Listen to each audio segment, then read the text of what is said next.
Race Day, live from the track here in Arizona, is presented by Coca-Cola Zero Sugar.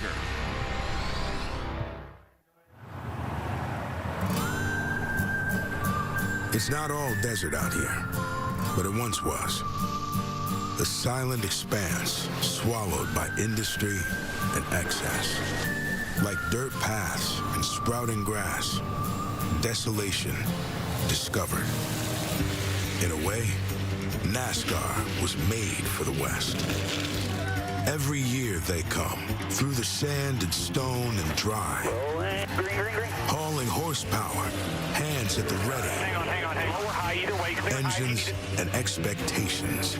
Road open, bring it to. The Old West is gone, but this desert remains and reminds of why we showed up in the first place.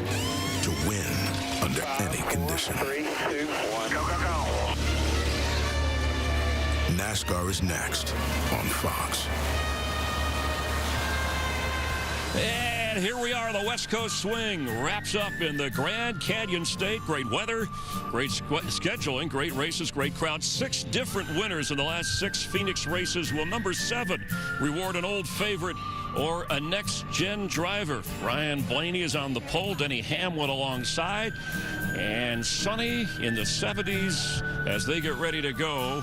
312 miles around this 1-mile track here in the desert. There's a good look of where we are from Rattlesnake Hill. We hiked all the way up here. Clint did a nice job helping me out. Danica helped him out. Somehow we got to the top. I carried everything. This is Rattlesnake Hill with a great view of Phoenix Raceway behind us, where last fall Kyle Larson clinched the Cup championships. He already has a win this year. 3 races in. I know it's early. The Hendrick Chevrolets have a couple of victories. Although we've had some different drivers have chances to win. Is the Hendrick team, the Hendrick drivers, are they still the ones to beat? Yes, okay. They're the ones to beat from last year, and all of a sudden they're just showing right up where they left off from last year, this year with a new car, new opportunities. It's got everybody scrambling, but if you got to pick a favorite, I think it's coming out of that Hendrick camp right now. Okay, that's a good perspective, but I also think after talking to Joey Logano yesterday, he said everyone sucks. He said nobody knows what to do. He said you're one change away from going from 20th to 5th. Actually, Suarez said that. They both chimed in. They thought that was the case. So I don't think we know who the best team is right now, but so far it has been Hendrick. All right, and Kyle Larson, by the way, starting in the rear today, one of those guys who is trying to hold up his championship. Well, because we've had more drivers with more opportunities early, and of the last 9 winners, all of them have been under the age of 30. We went to a youthful voice to help us get a grip early on what looks like competitive racing at the track more than ever. The next-gen car promised parity, but only Team Penske and Hendrick Motorsports have won this year. Joey Logano, Austin Cindric, Kyle Larson, Bowman wins Las Vegas. That doesn't scream parity, but the other numbers do. In 3 races, we've seen 25 different lap leaders, the most since 2013, and nobody's led more than 90. Tyler Reddick, he's led more laps than any other driver. 14 different drivers have a top 5 finish, while 25 own a top 10. That has not happened since 1973. NASCAR's having a parody party. They're having a good time out there. But only time will tell if that party can dance its way in the victory lane.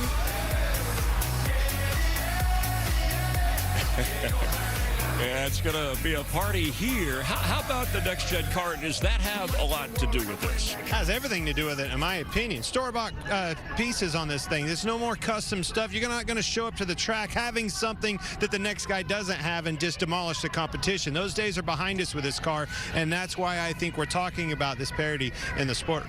Whenever there's a big change like that, like the car, it evens stuff out for a while for sure. I'm just still confused what parity means. I don't know if anyone else is out there with me, but I've read a lot of books, but I didn't know that one. Well, it means it's anybody's game, sweetie. Yeah, it's anybody's game, and that's what we're seeing. Look no further than qualifying right here today. Yeah. You know, you've got Toyotas in the mix. You got the Fords in the mix. You got some Chevys up there, all in the top 10. Everybody's having a little time in the sun. Who can figure this out quicker than the next guy and start the domination? Or does that happen at all? Or is it still a parody? There you go. Or a party. And you would think experience would work in your favor, but not necessarily. We're seeing some of the young drivers, the next-gen drivers, adjusting well to the next-gen car. Well, we want to take a moment. We lost one of the dearest members of our Fox Sports family last night. As Jack Simmons, vice president of production for many years, passed away. He was one of the originals, 1994, beginning with Fox Sports. Always greeted you with a warm smile and a firm handshake. He always had encouraging words, treated everybody well, whether you were the boss or the intern checking in for work. And part of big events that you watched through the years on Fox, from the Daytona 500 to World Series to Super Bowls, he was active in supporting the military and those charities that do good, just like Jack always did good. He'll be missed. He touched all of us in a very positive way. We'll be thinking of Jack Simmons and his family.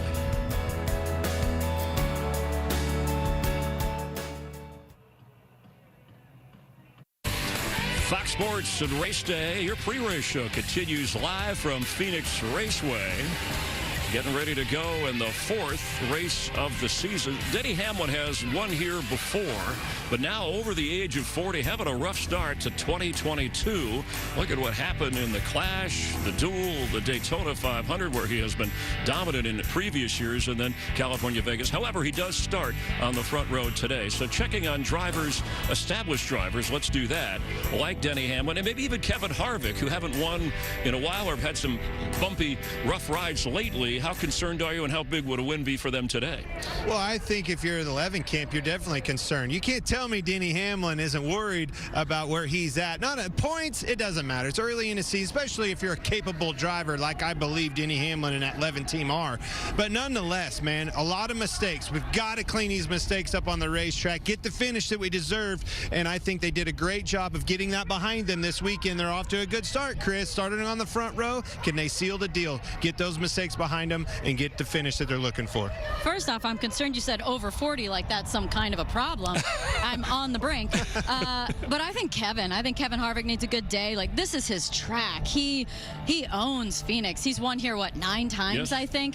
So if they don't have a good weekend here, I feel like that will be a little indicative of a bigger problem because they own it. It's a great point. Yeah, and he's had, what, 17 consecutive, at least top 10 finishes, so he's hanging around, but the win has eluded him. So let's go to the other side. Some of the young drivers, you know, Ross Chastain, he led the most laps last week. Tyler Reddick has led the most laps overall in his 3rd year, has yet to win a race. He's come close. It's coming. Had some, yeah, it's coming. I know you've been saying that, and you had a chance to talk with him here. I did. Tyler and I sat down, and I thought we were going to move past this sort of leg numbness thing really quickly and get onto the fact that he's been so fast all year, but the legs being numb was a big topic of conversation. One name that everybody keeps bringing up is Tyler Reddick. I think I did too many squats and deadlifts in the off season. I don't know what's going on. Something's just wrong with my feet.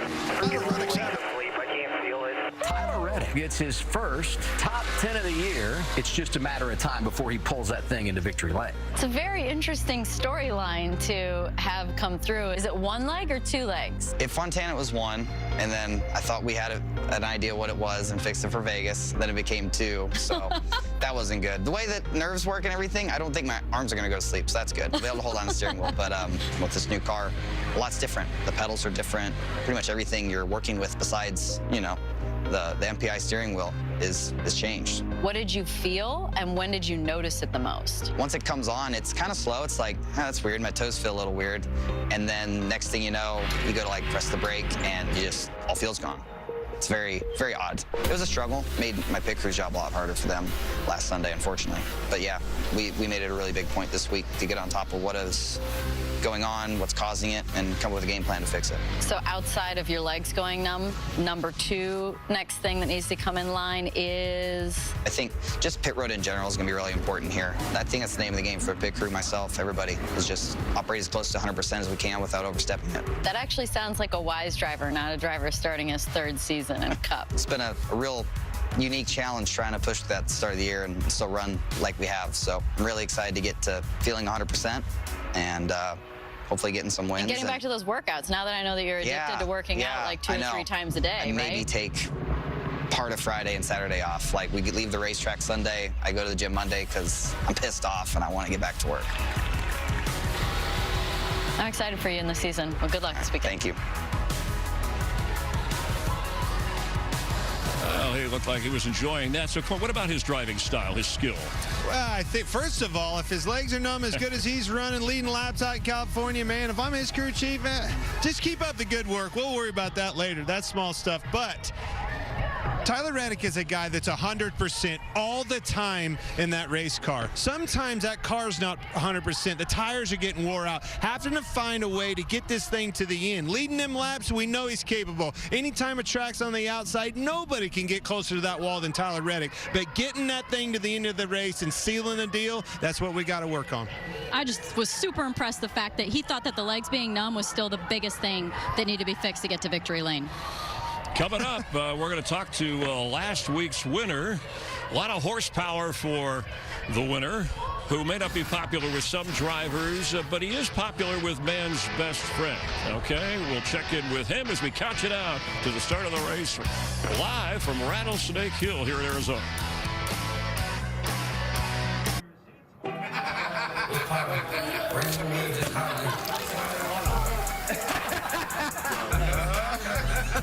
And then I said, those aren't the brakes you're pumping.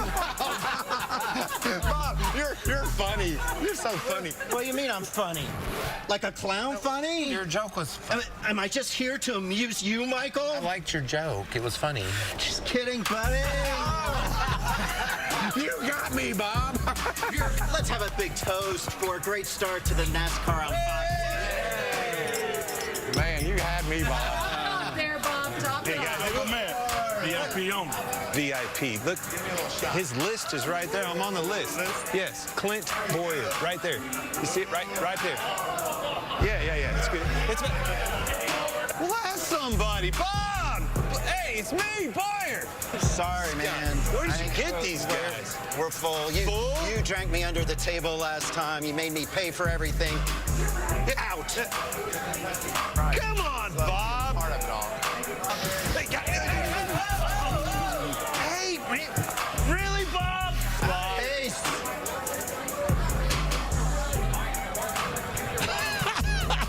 Boy, Pacres really saw. VIP party that was. Don't mess with Fox security. You were lucky you didn't get in, I think. Where was my invite? I wasn't invited. I got carried out of there. I tried to sneak in. I tried to pay him off. I've tried everything. Apparently, Bob's a big deal in Phoenix. I guess so. Usually hanging out with Bob is not the most exciting. It's like watching a cactus grow. But there, he was out of control. We kid Bob. Feed Bob a couple drinks. I mean, at least you got carried out sober. Man, I'm telling you, you did tough ticket to get that one. Yeah, he turned into a real showman. Speaking of a showman, Alex Bowman, by the way, outstanding. You know, since the start of last year, only Kyle Larson has won more races. Now, he hasn't led a whole lot of laps, but he certainly has won his share of races, including last week, and not everybody was thrilled with his victory. Bowman steals one in Richmond. Hell, yeah. That was pretty weak burnout. Yeah, get over it. Nobody likes us anyway. Oh, he hits Hamlin. Oh, it's on. Checkered flag is out. Alex Bowman will win. Hate that we wrecked the 11, but I wanted to win. He's just a hack, just an absolute hack. This is a two-horse race. Who's it going to be? Bowman edges ahead. Damn right, baby. Oh, yeah, boy. How about that? The same guy that bats into every race. Nobody likes me down here. Terrible. It's just terrible. Anytime you hear hack, ooh, that's a bet. Bowman says they texted. He understands Kyle Busch and his passion and the way he loves to race. So I think they're over that hurdle. In the meantime, is Bowman, is he underrated as a driver? Man, he is now. I'm telling you what, he keeps cashing these checks and getting all these new nicknames. I'm loving life if I'm Alex Bowman. I just can't get over the fact that back before I even raced in what was then the Nationwide Series, I was on the cover of a magazine, and it came around to me, and everybody had signed it, and Alex signed right on top of my face, and I haven't liked him since. So it was personal. I can't get past that memory. Bowman, the show off. Yeah.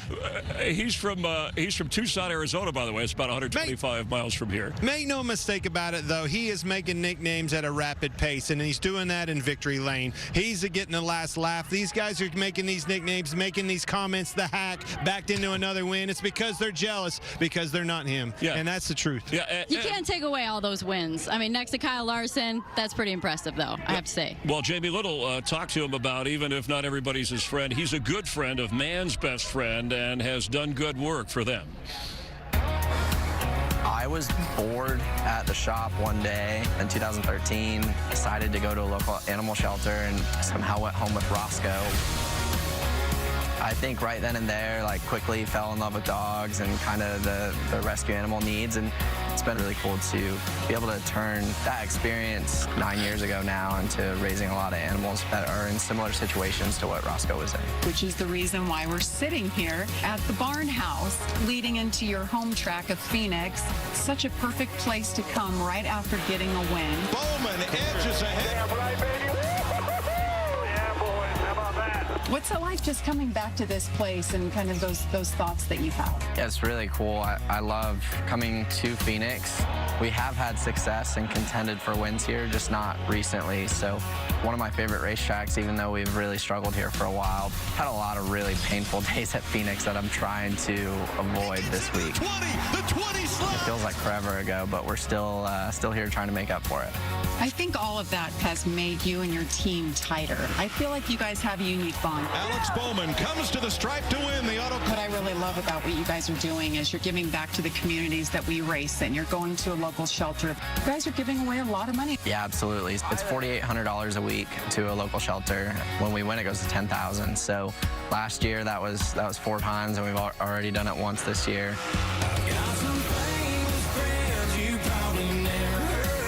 Be able to raise as much money as we have for animals, it's just really cool to be a part of that, to get to support a cause that is obviously near and dear to my heart with my rescue dog Roscoe, and just really excited to be here. Obviously, it would be pretty cool to raise $10,000 for the shelter here at the barn house. Gotta like a dog lover. Bowman, by the way, was 18-1 at Las Vegas when he won last week. Let's check the favorites and the long shots and get the opinion. We'll start with the long shot because look who's at the top of the list. It's Alex Bowman. Who do you like, Danica? I'm going to go with Tyler Reddick. Although Alex Bowman's winning me over with the dog love, I'm going to go with Tyler Reddick. I think he's going to fix the leg problem and have a great weekend. Man, I want to make some money. We're doing this for money now. Going to Fox Bet Sportsbook. Ross Chastain plus 6,000. Had a good weekend last weekend. I'm going with the watermelon man. Ross, how about the favorites? You know, we mentioned Kyle Larson going to the rear. He could be a favorite any week, but Denny Hamlin is up there and needs that win that you talked about. And I like that one, but I'm telling you, I think Willie B, William Byron, only plus 800. We're not going to make much money, but he was bad fast in practice, looking for the 2-4. I'm just looking to win money, so I'm going to go with Ryan Blaney. He's only plus 650, but he's my guy. Time now for Clint's favorite.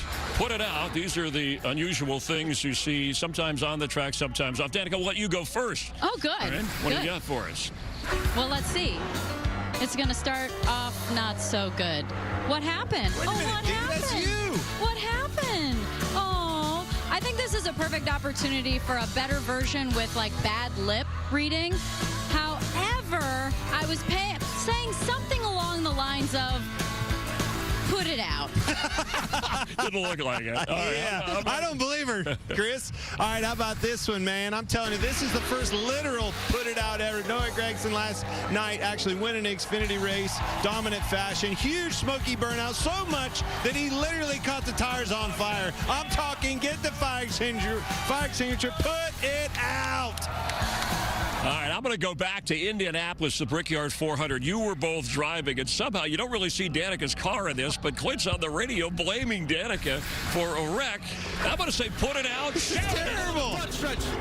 Boy, it hurt, too. Not only that one hurt, that was the first one. Kurt Busch nailed me, and I'm talking over my comments right here, so Danica can't hear that. That's what's going on purpose, folks. And boy, I'm telling you, it was a big put it out. Until she tried to wreck me, Chris. I'm telling you. Could have ended me. We need another shot of that from further back. Nice to see you two getting along. It'll be fun in the booth as you make your way across the desert to join Mike Joy. We got you closer to the race. Let's head down to the track. Time for the grid walk. Michael Waltrip. Michael?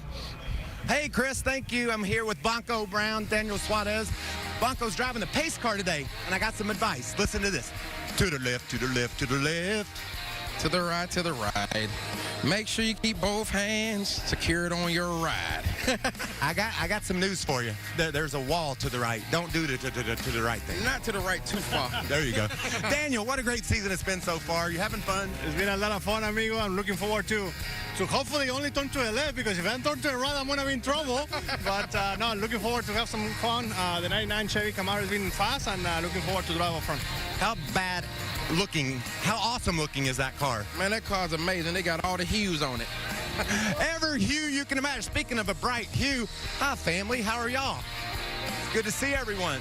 I always like to say hi to Loves. Yeah. And hometown guy, how you feeling? Great. Got lots of friends and family here. Sold out crowd. Loves Travel Stop Ford Mustang. We're going to have some fun today. It's awesome, man. I hope you have a great day. Let's go check in with Harrison Burton. Harrison, just a few races in. Hi, Mama. Hey, what's going on? How are you?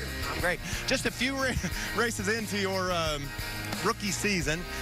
How has it been? How is it looking through a rookie's eyes at what all you've seen so far? It's a challenge. I mean, you know it. This is the hardest sport in the world, in my opinion. And there's so much tiny margin that it takes from being good to being great. And so as a team, we're starting as a bunch of new guys that never raced Cup. Most of our team is from Xfinity Series, and we're trying to figure it out. So it's been a lot of fun. There's been ups and downs. I was upside down at one point, but it's been awesome. You said a new team, but you're driving for the legendary Wood Brothers. That's got to feel great. I know it did when I drove for them. It does feel great. They're legends, and it's an honor to drive for them. Awesome. Have fun today. I checked with Cole Custer this morning. He was walking pit road just to make sure your brain could get around what you had to do on pit road. How important is your job on pit road? We talk about the crews a lot. It's huge. I mean, we're pushing it as hard as we can, trying to make up spots. So it's the easiest place to make up spots. So you got to make sure you're on your game.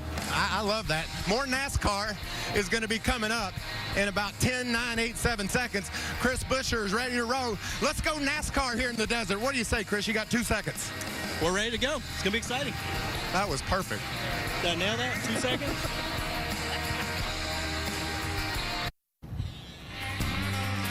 Chris Myers back with you at Phoenix Raceway here in the Valley of the Sun, and enjoyed Clinton Danica on our race day pre-race show as they are working their way down from Rattlesnake Hill towards the track and then up to the booth with Mike Joy. Checking our Coca-Cola Racing family updates. Benny Hamlin starting up front. Logano has won here twice. Wishing the best to Austin Dillon and Daniel Suarez. We thank you for tuning in to NASCAR on Fox.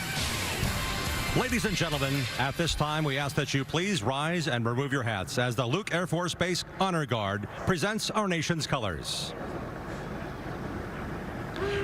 Here to offer today's invocation, please welcome the chaplain for the Arizona Diamondbacks, Brian Hummel.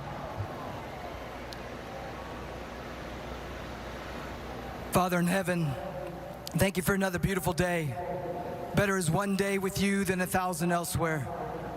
I thank you for your great sacrifice of your son, Jesus, who has given us life through his death and resurrection. I pray, Heavenly Father, that you would bless each driver. Watch over them and their families, the pit crews, the fans, this country, our military, our first responders. Thank you, Jesus, for your favor upon us. May you guide us and bless us. We love you, and we pray these things in the name of Jesus. Amen. Here to perform our national anthem, please welcome the Phoenix Boys Chorus.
Race Hub on FS1.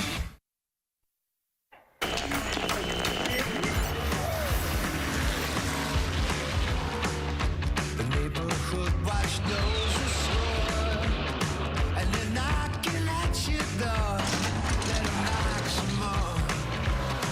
But follow me, they're gonna turn you off the religion. It's gone down, Lord, it's gone. We live one night. Here come back, here it is, the hardest cut.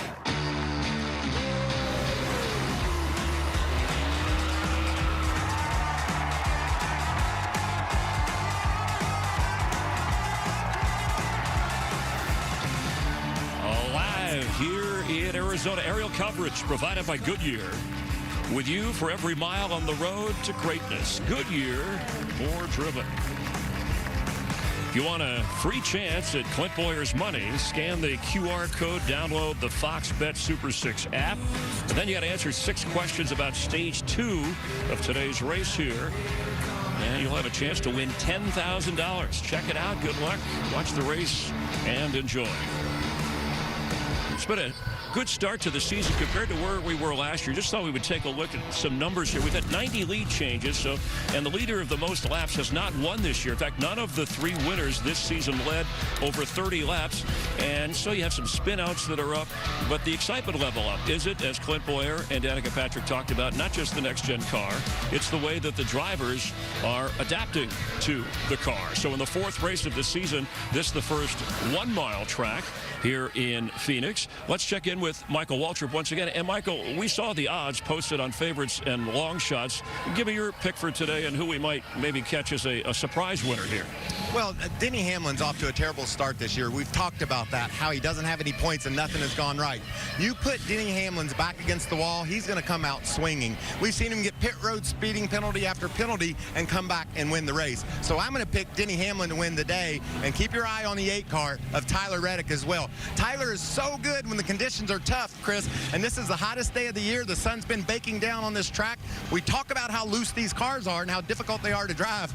Watch Tyler. He can overcome all that. Yeah, and you know, you didn't mention a Hendrick Chevrolet driver. If you go back, I mean, we know they won the last 2 championships, right, with Chase Elliott and Kyle Larson. The last 44 races, half of them have been won by a Hendrick driver, and they have a chance today, Michael, I know even though Larson is again starting in the rear, to sweep the West Coast swing. Who would be your top Hendrick driver today? Well, just for the fun of it, let's go with Kyle Larson. He was the fastest car in practice yesterday on the long run, but he's going to go to the back, so that's going to make it a lot of fun to watch. So Kyle Larson would be my pick out of that group. All right, Michael, thank you for your help on the grid walk as we count you down to the 4th points race of the NASCAR on Fox season. Thanks again for being with us. The roar of the engine through the Valley of the Sun. And now, race fans, here to say the most famous words in motorsports. Please welcome Chief Administrative Officer of Rouff Mortgage, Kim Murphy. It's a beautiful day at the Rouff Mortgage 500. Race fans, are you ready? Woo! Well then, drivers, start your engines!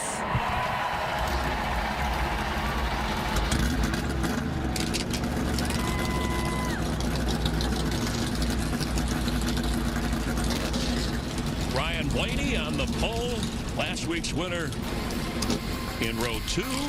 Mike Joy, Danica Patrick, Clint Boyer coming your way.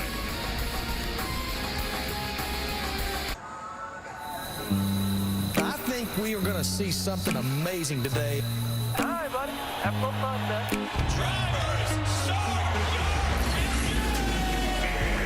This is what separates the men from the boys. Stands are absolutely packed. Go get it. You're all clear, buddy. Just cut it. Come on up. Hit your marks. All good.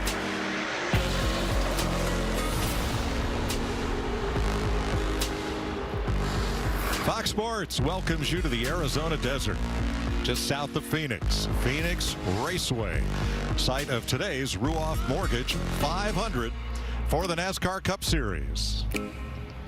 Lots of storylines, 3 races, 3 different varied winners. Austin Cindric for Team Penske and Ford. Kyle Larson for Team Hendrick and Chevrolet, along with Alex Bowman in Las Vegas. Hendrick trying to complete the sweep of the West Coast swing, while a lot of drivers, including our entire front row, looking to get their seasons on track. Hi, everybody. Welcome high above Phoenix Raceway. We're set to bring this event to you. How, Danica Patrick, do you get this done? I think from a driver perspective, I think it's about not making mistakes. And then I think from a team perspective, it's about making the right change at the right time. It's so hard to get the car right here, and your problem just keeps getting worse. So, and you know, talking to Joey Logano yesterday, he said that you can go from, you know, 20th to 5th with a good change. And I think that that's something that we have to take into consideration today. This is a tough track. Going to take more than one good change, and now heavy cloud cover. We had sun yesterday, Clint. She actually led me right into what I wanted to say about this place. Everything's amplified. If you're too loose, you're going to be really loose. If you're too tight, obviously you're going to be too tight. The track, the grip level in the track, it's extremely hard to get a hold of to get that balance, a good blend of aero balance, mechanical balance, and then those decisions on pit road, and that driver holding that pretty wheel, man. It takes it all. You got to be perfect at this track. And this race is going to go by really fast. Toyota has not won in the last 8 races. Best Toyota finish this year is 15th. Denny Hamlin is the fastest qualified Toyota today. He will start from the outside of the front row. All right, guys, let's dial him up. Hey, Denny Hamlin, it's Boyer, Danica, Mike Joy up in the Fox Sports booth. You got us? I got you. All right, buddy, man. Rough road getting here. Been beat up a little bit. Not used to seeing you back in the points like this, but back as business as usual. This 11 car on the front row of this race today. Can you get it turned around right here in Phoenix? Yeah, we hope so. It's been a good track for us. Well, you know, all the tracks are good for us, but small sample size so far this year. And, you know, hit me up in about 5 weeks. Let's see where we're at. I hear you. I figured you'd say that. But honestly, Team 8 almost won that race last weekend. You guys are starting on the front row. Things are looking good for the Gibbs boys. Keep it up and good luck, man. Step forward. Thank you. Denny Hamlin outside of the front row, a 2-time Phoenix winner. Here is your starting lineup with Ryan Blaney on pole for Team Penske and a Mustang. He gets his 3rd Phoenix pole. William Byron, top 10 in 3 of the last 4 here, fast in practice. Christopher Bell, last week's pole sitter. That's row 2. Fords fill row 3. Eric Almirola, the only driver with 3 top 10s this year.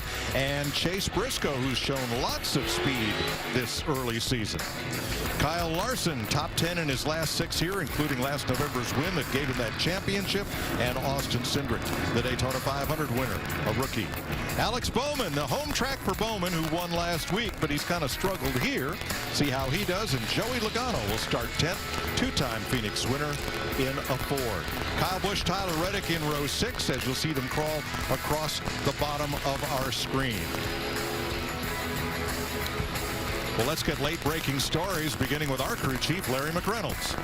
Well, Mike, y'all were speaking about having a good handling car. No question, that's a big key to getting the victory lane. But Danica Patrick said it. No mistakes. This track is notorious for busting drivers for speeding on pit road. 1 year ago, Martin Truex Jr. won the race, but 2 of his closest competitors, Chase Elliott, Kyle Larson, couldn't recover from pit road speeding penalties. You have to be mistake-free, Jamie Little. Well, Larry, for the 3rd time in Alex Bowman's career, he comes to Phoenix off of a win. But this time, it's different. Instead of a big party afterwards, a week-long celebration coming here, it was business as usual. Alex Bowman went straight home. He wanted to focus on the task at hand, winning right here at his home track. It has been a struggle. He hasn't led a single lap or finished in the top 10 since 2016. He's hoping that new determination and focus is the change he needs. Regan Smith. Well, Jamie, if you want to look for that Hendrick win party to continue, look no further than William Byron. Very fast in practice yesterday, qualified 3rd, but the key to their practice was the long run that they made. The team told me, and Rudy Fugle, his crew chief, told me, that long run should set them ahead of everybody else as this race plays out. One adjustment ahead might be all that it takes to get that win today. Ready to race in the Arizona desert on a somewhat overcast day now. We've got 2 onboard visor cams for you today. There's the Root Insurance cam for number 23, Bubba Wallace. And there's a lot of Daniel's amigos here. They had a big pre-race get-together. The Coca-Cola Zero cam for Suarez, including our Fox visor cam. Christopher Bell in the number 20 Toyota, starting 4th.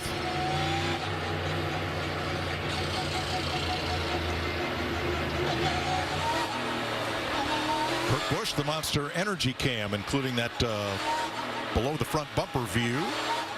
Kurt with the tinted shield, ready to go to work here. And Kevin Harvick, starting 16th. Hunt Brothers Pizza Cam for Harvick, who has a chance to tie one of NASCAR's unique all-time records. We'll tell you about that a little later. Really have my eye on Kevin Harvick. His best track, you said, 9-time winner of this race out here in Phoenix. I want to see him get up through this field. I think he wants to see it. He needs to see it. They need to get this season turned around. Here's Harrison Burton with our Ford camera on board his number 21 Wood Brothers car. 74 degrees. Well, it was sunny when we made this graphic, but the clouds have rolled in and filled about 80% of the sky right now. I can promise you it's pretty warm up there. On top of Rattlesnake Hill, I was sweating. I was glad I didn't put that blazer on. Beautiful day, though. I mean, it's just awesome watching that Rattlesnake Hill, being up there, seeing the fans trickle into this place, taking in such a beautiful racetrack and good setting, watching these guys do work. I'm excited, and I'm excited for them to see what's fixing to happen here today. 312 laps. The stages 60, 125, and 127 long. Kyle Larson to the rear. They changed the power steering pump. Ricky Stenhouse changed an engine, and Harrison Burton changed an ignition switch. They will start out back as here they come to green.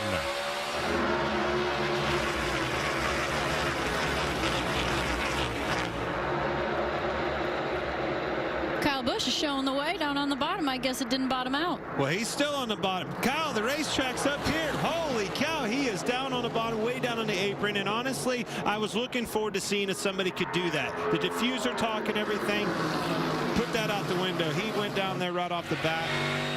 I'm excited to see. At the beginning of the race, it's also clean. They've blown it all off. There's no dust. There's no marbles. Here he goes again. He picked up 3 positions on the first lap. And it's cutting the dog leg here down what is now the front straightaway.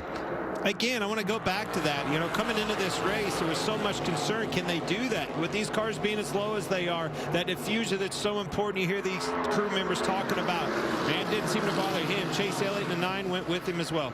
I was pretty sure somebody would try it before the competition caution on lap 25, but I thought it would be late in this run when somebody could then quickly come into the pits and fix any damage to the diffuser. 3rd place here.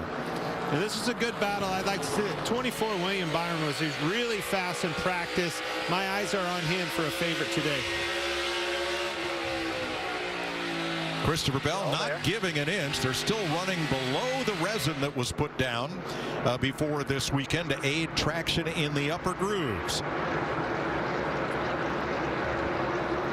And it's such a neat thing, and what it gave to this race and the environment within the race. You can see him already out there, maybe just tiptoeing into it. 2 tires. Chase Briscoe behind him with a 14 with all 4 tires in it. Got to kind of clean that up, yeah, and move it up like a cushion on a dirt track. Just move it up higher and higher and higher, chasing that grip. Kyle Busch has gained 5 spots since the start of this race by cutting the dog leg and using the track apron the short way across after the start-finish line here. Here's another look at it and the initial start of the race. Now, there is no out of bounds here. The track is defined by the barriers on the inside and out, and that's it. The racing surface 50 feet wide, but that big wide apron in the dogleg is another 110 feet. and you can really shorten up a 1 mile lap here. So what you're saying, the racing surface is 160 feet right there. That's what you're saying. That's what we're saying. Yeah. Yes. And I like that he did that right off the bat and look no further than a Kyle Busch. Somebody like that, the aggression, the experience in him, being able to pull that off and go for it right off the bat. Like we've talked about, this is a track that's hard to pass. You tend to pass one car at a time. You don't get those big runs. And so, of course, the start and the restarts are going to be the best time to get spots. And at the very start, you get jammed up. You know what it's like, Clint. You get out there, you get behind people, you have to lift, you have to breathe it in the dog leg. And if you're on the bottom flat out, you've got an upper hand on other cars that are jammed up. William Byron makes the pass on Christopher Bell for third. And now to the inside comes Chase Briscoe, and now you see drivers working their way up into that area that has been treated with the resin for additional grip up high. Now the cycle begins. All right, I can get under him. It's a shorter way around. I can dive down there to the bottom of the track, but I can't complete the pass. Then eventually you get frustrated. As you see Chase Briscoe right there sliding up, starts to try to pull off a slide job, get up in front of them, and that cycle starts happening where outside, inside, outside, inside. Usually one of the cars is having to push it a little more than the other one. And so if you can just hold them off for a little while, then they'll wear their stuff out, and they'll usually drop back a little bit. They might reemerge, but might not. Alex Bowman having a look at Joey Logano. This is 8th place. So Bowman 2 spots behind where he started. Logano has picked up 2. It's so many things happening early in the race. Obviously, you have to have, them elbows up and protect. You don't want to lose spots, but you want to run as low as you can on air pressure, probably a little bit free, and you got to hold on to that thing for a few laps till them pressures come up, because I want to be good on a long run. If I'm really happy taking off, I'm worried because I'm probably going to be way too tight on a long run. Now, drivers that had to come from the back, Harrison Burton up 7, Ricky Stenhouse up 6, and the 5 of Kyle Larson up 8, going for 9 positions since the start of the race.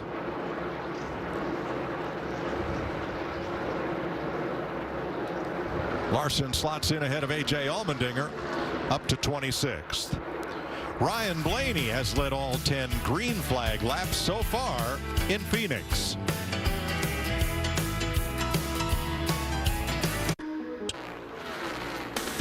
NASCAR on Fox is sponsored by Ford, built for America,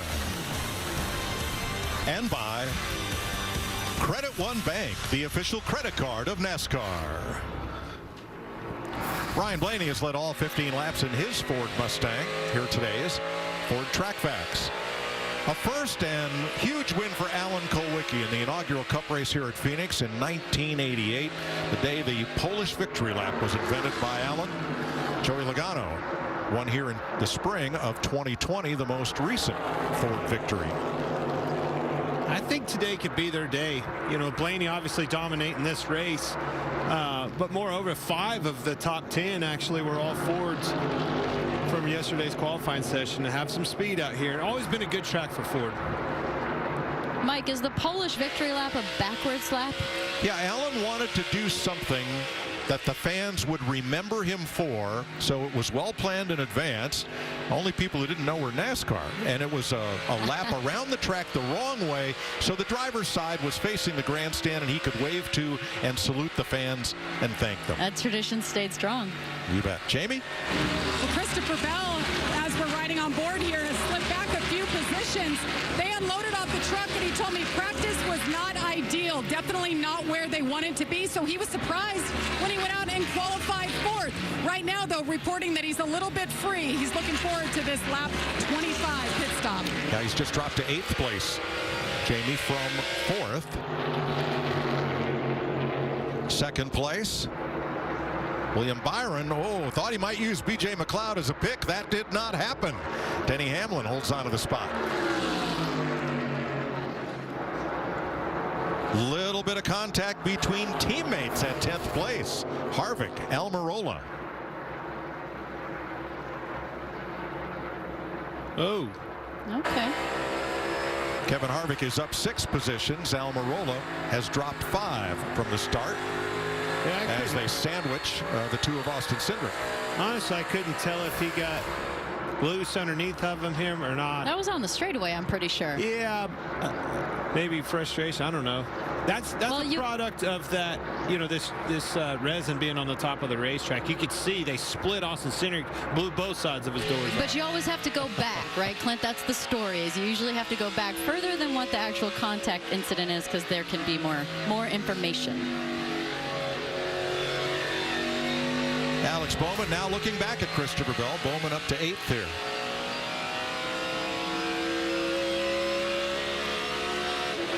Remember, competition caution at lap 25. Here we are, a couple laps away from it, and the question is have they started shifting out there? And we're hearing that Kyle Larson started shifting, and I'm sure that they want to get a feel for that and see how that goes. Is it going to be too loose? Where can they do it? Does it change the handling of the car? Because they've got this caution coming where they could fix things. Well, I think there's so many things, so many layers that play into that conversation. Obviously, the pace first and foremost is slowed down with this new gearbox. The transaxle and a 5th gear option. Those gears are closer together with 5 of them than they were with 4. So being able to downshift is certainly something that's an option. And I really look for it to help us passing. If that guy's momentuming around the outside and the resin, and you need to run the bottom, I got to get slowed down to make that bottom hook that yellow line. And I look for a downshift to be able to do that. What are you going to do when there's 6 gears, Clint? 6 gears. Maybe downshift twice. Something we've not seen this season in the first 25 laps. Lapping has begun. B.J. McLeod and Garrett Smithley each going a lap down as we're 2 laps to the competition yellow. Now Cody Ware is going to fall to Ryan Blaney, who has led every lap so far. I think that highlights what you were saying earlier, Clint, about how hard this track is, and if your car isn't perfect, it's obvious you're going to get really tight or really loose, and there's no way to make it up. You're just going to get lapped. Certainly exactly what I was talking about. So difficult to find that perfect balance on this racetrack, and oftentimes you just flat don't have it in your cards for that day. You have to have your setup, your equipment. Certain organizations, maybe even a manufacturer, is better, beating everybody to the punch in that conversation, but so tricky to find here at this track. And there's the competition yellow at lap 25. Ryan Blaney has led every lap. Denny Hamlin 2nd, William Byron 3rd, right where they started. Chase Briscoe up 2 spots to 4th. Kyle Busch up 4 spots to 5th in the early going. Drivers that have dropped include Christopher Bell -7 spots, Eric Almirola -8, and Austin Cindric -11 since the start of the race.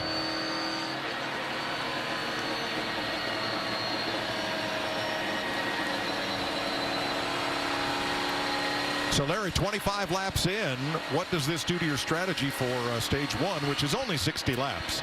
Yeah, and we're going to go back racing, Mike, with just under 30 to go once we take the restart. I would say seeing about a second fall off, you're going to see everybody come to pit road, 4 fresh tires, top it off with fuel, but more than anything, getting some of those adjustments they need. Thanks, Larry. Now, at home, you still have a chance to win $10,000 of Clint's cash. Play Fox Bet Super 6. Scan the QR code now, download the Super 6 app, and enter your picks about today's race for a free chance at your share of the jackpot. Had a lot of new friends last week winning all that money. I tell you, it's so much fun to interact with the fans, the questions and things that we have. I think we have some good ones here this weekend, and I think this competition's kind of shaking that up, Danica. $10,000. It's a free app. Like I said before, you're a people lover. All these new friends. Why not? Win some free money. Cody Ware will get the free pass. That will leave Garrett Smithley and B.J. McLeod as 1 lap down. This is a long and looping pit road, curved around turn number 1, and those pie-shaped segments give some of these drivers trouble. Last year, 11 speeding penalties in this race, 6 speeding penalties in the fall race. A lot of variables to this pit road. Jamie? Joey Logano in the 22 told me the most important thing here is to keep that car turning through the corners. And good news for him, it's turning well. He's just a little free in and off the corner, air pressure adjustment there. And the 48, Alex Bowman, little free off. They'll make an air pressure adjustment and 4 tires here. Regan. Well, the 24 of William Byron, a good start to the race for that race team. Car just a little bit too tight in turns 3. And then the 11 car, Denny Hamlin, his race car will not turn the center at all. He needs an adjustment to help that out. Your leader, Ryan Blaney, in the 12 car, a little tight in the center, both sides. Very descriptive from Ryan about his race car as you see they take 4. Blaney. Kyle Busch is stalled out. Still stalled. Got it fired up there. Lost a lot of spots. Oh, get Kyle Busch fired up. And that will be costly as Ryan Blaney leads everybody off pit road.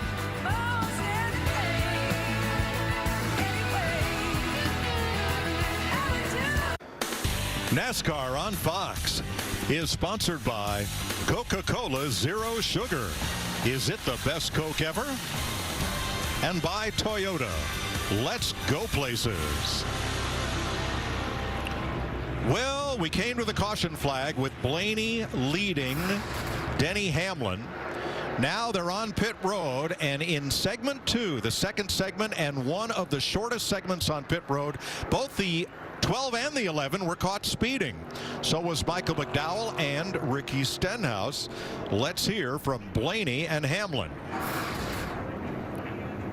All right, you and the 12, too fast, section 2. No, I just put it on this bumper. I didn't vary from that. Sorry. Ooh. My God. I'm sorry, guys. All good. Long way, make it up. 3-7. We're back under green. Joey Logano, the only driver who took 2 tires on that stop, is your leader. Man, I heard a bad thing right there. That's an assumption. Assumption's the mother of all mistakes. He put it on the bumper of the 12 and assumed that he was doing right. 12 was speeding, 11 followed suit. Always watch them lights on the dash. Pretty smart, Clint. No, not. So Logano with 2 tires trying to hold off Chase Briscoe, William Byron, and Tyler Reddick. That 5 car down low. All the way low. I think Jamie was spotting earlier that he ran low below the yellow line in 1 and 2 for maybe the first 10 laps of the race. So I'm sure he's going to be trying that again. He's back at 11th as Byron trying to make something happen up front. Briscoe, the new leader.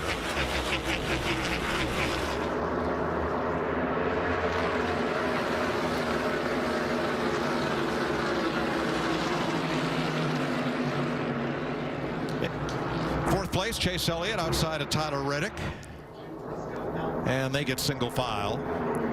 Now all the way back through about 15th or so. Here Byron again trying on the outside. It's time for second. Nothing there. Keep working, man. You'll get it, man. And it's so hard. I want to go back to the mistake of the 12 and the 11. Man, you adjusted your car. You just told your crew chief the adjustments according to clean air out front, how that car is handling.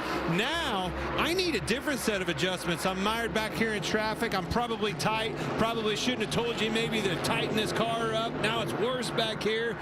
Completely messed up. Pretty hard to be perfect. Oh, hard to be not frustrated, too. Patience. They'll get back up there.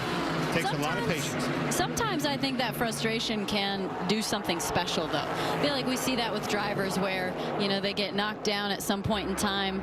Sometimes it's out of their control. Sometimes it's within it. Usually if it's within it, you want to correct it even more. And they can go fast. Blaney is +8 from 30th to 22nd. Hamlin +3. He restarted 31st. Third place. Henrik Camaro teammates.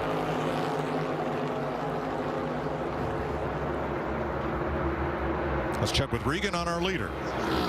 Like you see Chase Briscoe out front having a very strong run early on in this race. You guys were mentioning earlier about shifting, who would and who would not be shifting. Chase Briscoe, one of those drivers that told me not only did he shift all day Saturday in practice, he planned to shift testing here in the offseason, he shifted every lap testing as well. So very comfortable using those gears for him. Takes me back to the Coliseum out there, the Clash race. He shifted pretty much every race there, too. I think we just saw Chase Elliott in the wall a little bit. Maybe it wasn't Chase. I think that was Austin Dillon. Austin Dillon, another green card. That was Dillon. Sorry. And that was with the 18 of Kyle Busch. Looked like that was coming off of turn 2. Here's a look. Ooh, got loose. That's pretty heavy contact for not only him, but also Kyle Busch. Kyle was trying to stay off of him, didn't mean to. Austin checked up, had to get off of him. And that's part of what we've seen with this new car. When these guys get loose, that thing goes in a hurry. And I think Austin Dillon knew that, had to really come up out of the gas to save his car, and was right in the lap of Kyle Busch. I think they both looked like they were out of control because Kyle was close enough to actually hit him, and Austin was way up the track. So that's just a matter of pushing it and pushing each other to get by. And Kyle is now 16th, while Dillon gets away in 12th. Just ahead of Kevin Harvick there.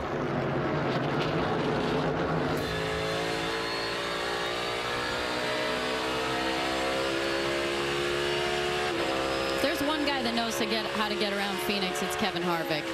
He's, as I've said before, has a lot of finesse. He's really executes the corner really well, and he's won 9 races here. So let's talk about the streak on Harvick as you watch his telemetry, and let's get this out of the way. The record, all-time record in NASCAR for consecutive top 10s at one racetrack.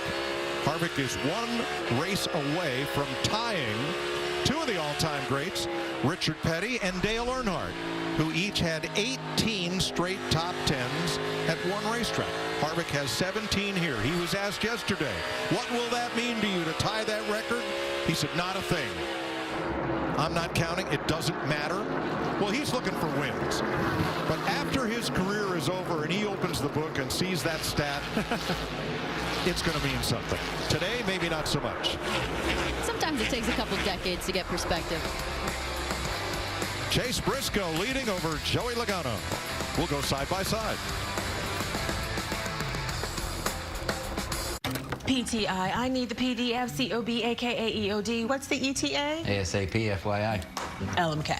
HBD Gordon. HBDY. Oh, well, look at this GIF. It's GIF, FWIW. ROTFL. You see my IM? TLDR. What? Too long, didn't read. Okay. We don't need any more acronyms, but we could all use more ways to save.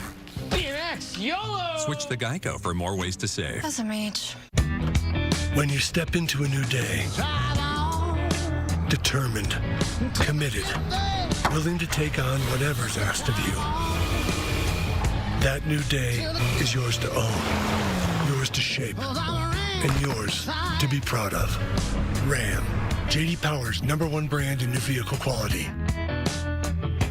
Right now, during Ram Truck Month, get 0% financing for 72 months on the 2022 Ram 1500 Bighorn. We glorify the outlaw, not for his deeds, but for his spirit. With just a wheel and a prayer, a 3-day racing celebration on sacred circuit grounds. NASCAR makes its way back to Austin, Texas for the Echo Park Automotive Grand Prix race weekend this March. 3 days, 20 turns, one destination. Tickets at NASCAR@COTA.com. Whenever you crack open a Busch Light, the mountain starts singing. It's cold and it's smooth and it's waiting for you. What is going on? Mountains of Busch beer. Hit it, Giant Kenny G. It's so smooth. Head for the mountains of Busch Light beer. There's a reputation on the track, one that screams, bring it, loud enough so the whole world will see it coming. I am the NASCAR Xfinity Series. I am NASCAR. As you saw, we're under caution for the second time today for Corey LaJoie. You'll see this off in the distance.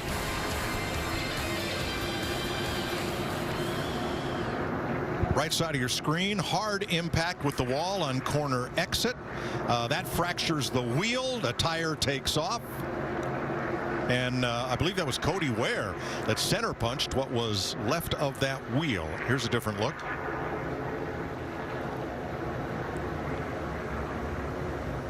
Yeah, it almost looks square, but it was the center part of the wheel. The hub's still on. You can see right there, brake, rotor, and everything else is on the right front. The angle and the impact just take it off the wheel. See way back in the back, hits the wall. Oh, the wheel's on its side. Yeah, That's another what car, it is. 51, ate it. Yeah, but see, he ate the tire, but the wheel was actually sliding down. You know, it wasn't rolling, so that's why it looked square. It's not what you want to hit. You can see the damage on the front. Cody Ware right there. Not much damage considering how hard that hit was. And there's the lug nut. Yep. The center lock nut. And I'm not sure if that was a factor. I'm pretty sure, though. Well, maybe not sure, but I'm pretty sure.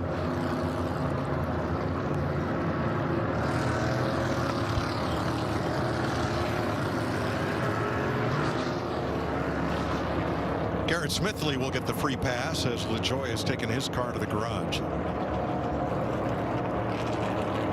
couple of takers toward the back.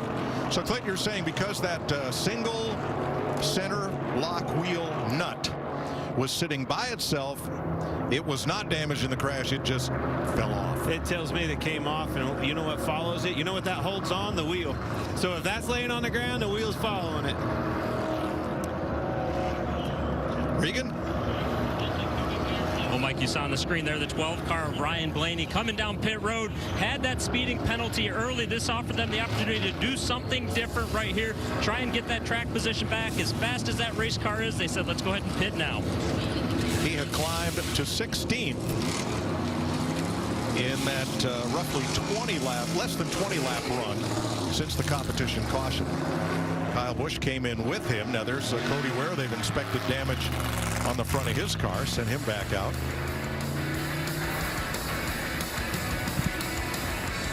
Ross Chastain exiting. Whoa! Harrison Burton coming in. Before we go green, here's today's race strategy sponsored by Liberty Mutual. Yeah, Mike, based on the history, if you've run 10 or more laps and the caution comes out, you need 4 fresh tires. But don't be greedy early and use all your sticker tires up. Remember what happened at Las Vegas last week? They only have 9 total sets to run this entire race, Mike. That's your Liberty Mutual race strategy. Thanks, Larry. Chase Briscoe, William Byron will be on the front row for the restart ahead of Logano and Elliott. Now, Denny Hamlin is in 19th. He said maybe we should have come there. Hamlin reports his car is very tight in traffic, and that's where he is as we go back to green. Downtown, William Byron leads a bunch of them down to the apron. Now business is picking up. Yep. Big block, 4 wide. That's what we came here to see.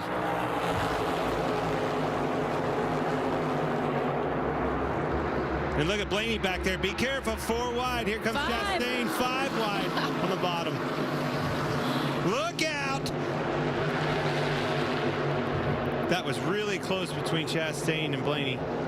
It's tough to execute too, you know, not knowing how much room you have to exit. You really rely on your spotter a lot to be like 3 wide, 4 wide, 4 wide. Chastain took 2 tires on that stop in the 1. Second place battle on the left. William Byron's your leader. Chase Briscoe, who led 20 laps at California, most he's ever led in a race. He led 18 here so far.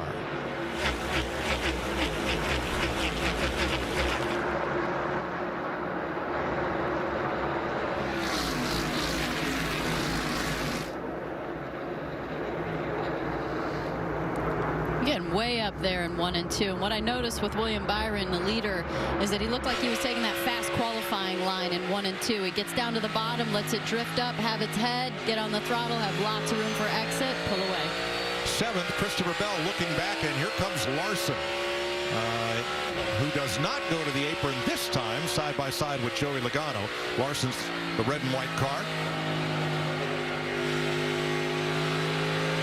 Now pulls even with Bell, who gets a better jump off turn 2.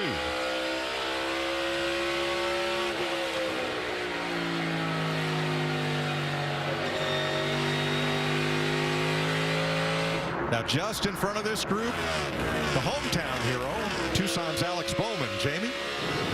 Well, I talked to Alex about how much they've struggled here, and he said, I've had to take a brand new approach this time. I've been watching onboards of my teammates. They are all so good here, much better than me.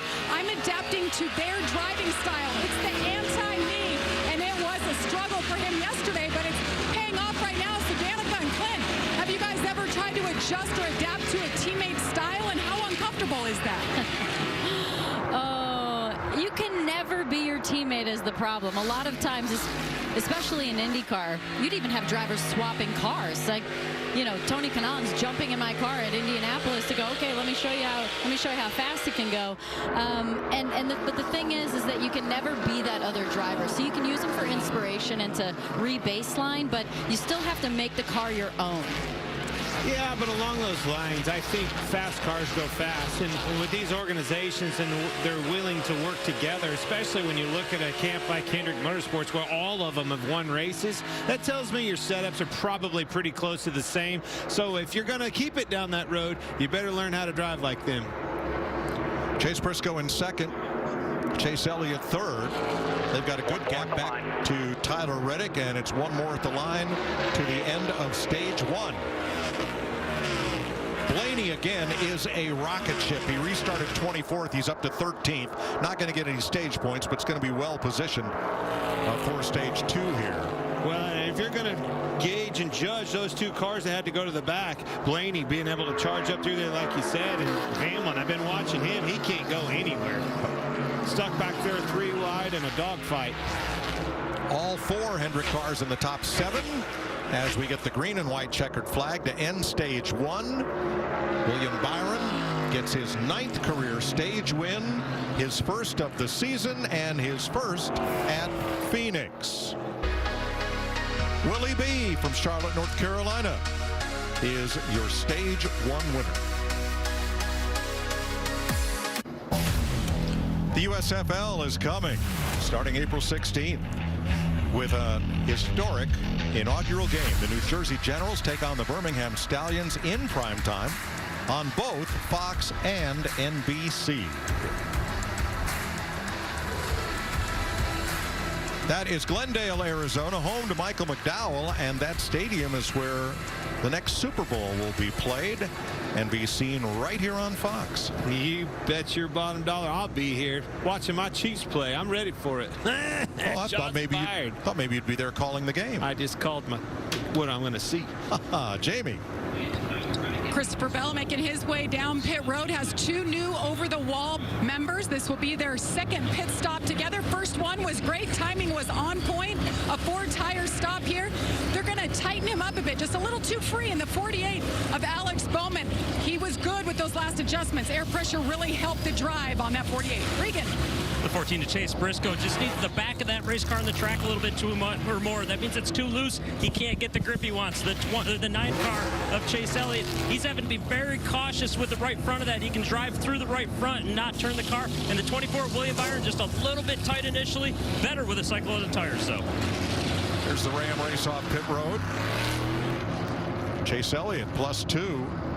William Byron drops 3. Kevin Harvick up 3.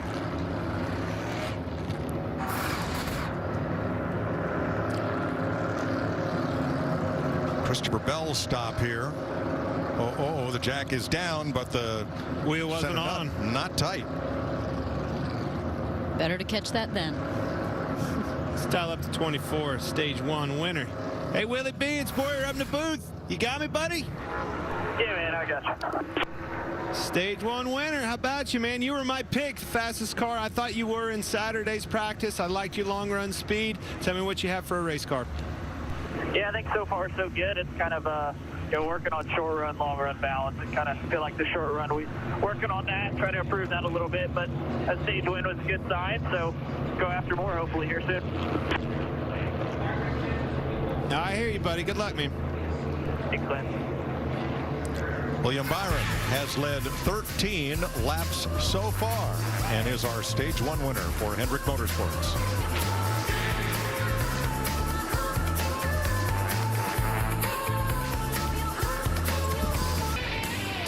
67 laps complete in Phoenix. Let's take a closer look at the setups today with the Ford Performance Cutaway car. Yeah, Mike, we've been hearing about these drivers shifting, so let's go and we'll show you this 5-speed sequential shifter. It no longer has a 4-speed transmission in it. Now, the shift lever is still located to the right of the driver on the drive shaft tunnel. You see it in first. Now, all he does is just keep clicking it back, second, third, fourth, fifth. You see the rod that goes through the firewall, and there's a little joint right there, and it hooks on top of the gearbox. Now, downshifting, you just go back forward with it. You just keep clicking it forward. That's one reason it's a little easier to shift with the sequential shifter. Thanks, Larry. That was always something really tough with shifting in this H pattern that I noticed, is going from sequential to then paddle in an Indy car, is that you'd be going on around a right-hand corner and you'd be shifting to third. BJ McLeod got the free pass, so we are set to restart. 4 cars that stopped at lap 49 did not come in at the stage break, so they're up front. Blaney, Kyle Busch, Custer, and Burton will lead them to the Geico restart zone, which is right in the middle of turn 4. Well, he's back to the point, but he's on old tires. See how he does on them.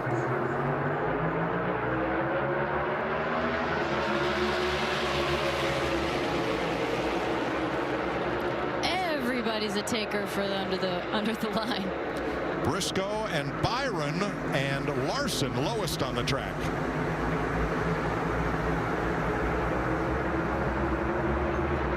You know, as the race keeps going and you get more changes and you get the car a little closer, you get a little braver, you know the track, you're comfortable, and then all of a sudden it's 2 wide, it's 3 wide, it's 4 wide, and you know, you get exciting starts like we just had.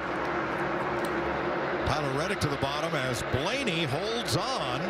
Along with Kyle Busch, they maintain first and second on those older tires, but here they come for second place. It's so important right there on the first lap, if you're Ryan Blaney, to fend those guys off. You have to come off of turn 2 still in that lead. If not, you're just like you said, stuck in a 3 wide, a 4 wide pack. You get mired back to 10th, 12th. Now you're on a deficit on tires. You're in big trouble. Him holding on to that lead goes a long ways to keeping this car up front. You know, I wonder if they're noticing the 22 took 2 tires early and it looked like it worked, and so, you know, the message up and down pit lane might be that it's not so critical to have 4 tires.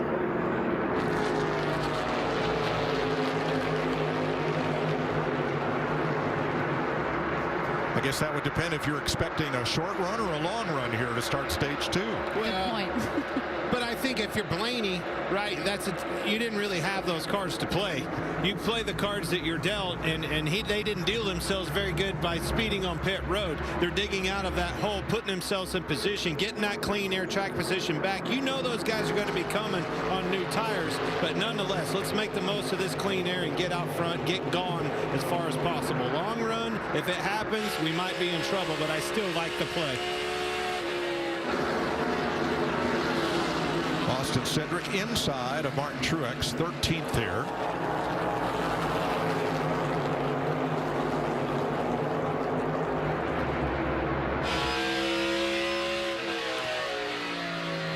Now, during that last pit stop, we showed you the issue with Christopher Bell. Here's Jamie with an update.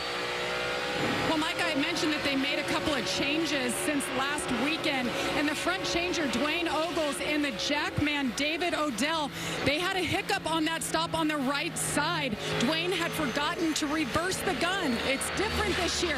But keep in mind, these are veteran guys. They've been on other Cup teams. They just shuffled up the pit crew members. You see the trouble right there. Jackman had to go up twice on the right side, and that shuffled Bell back to restart 20. Just some nerves for this team working together for the first time. And you could see as soon as he pulled that trigger, he knew it. He reached up and hit it, go back the other way, reverse it. Man, quick mistake, little mistake, but it's such a costly mistake. 5th place heating up here. Tyler Reddick just ahead of Kevin Harvick. And there's Ross Chastain to the outside. You know, that problem is probably complicated by the way the center lock wheel nut is threaded. It's threaded right-handed threads on one side, left-handed on the other side, so that when the car's rolling forward, it's always tightening, putting tightening pressure on all four lugs.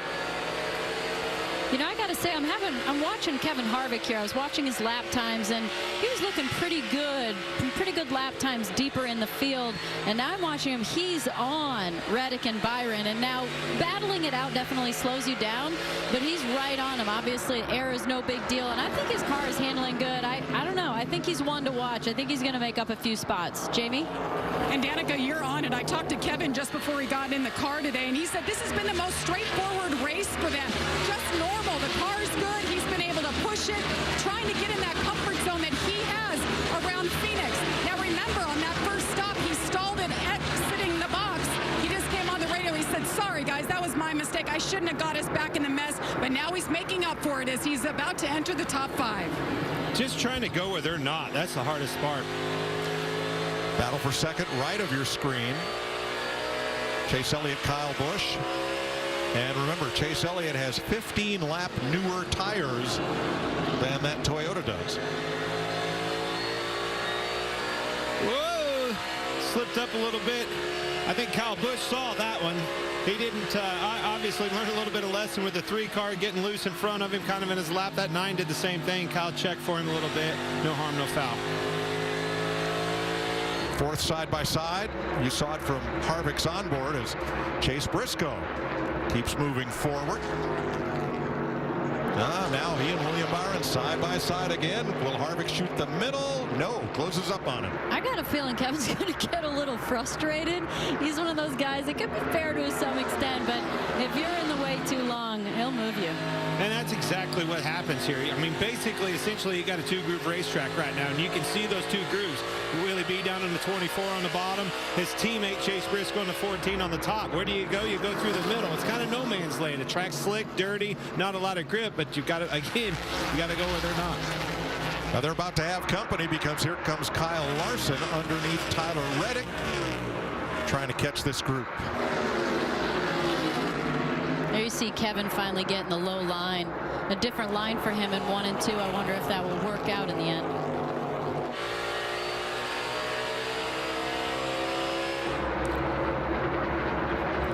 Ryan Blaney well out front. 2.5 seconds up on Chase Elliott, Kyle Busch, William Byron, and Chase Briscoe.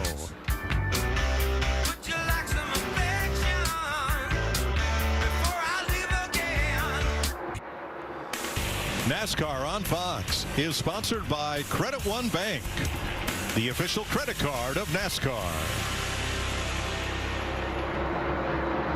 87 laps complete in Phoenix. Ryan Blaney has maintained his 2.5-second lead on Chase Elliott. As when we went to break, Ford, Chevy, William Byron third. Kevin Harvick up for 4th. He restarted 10th.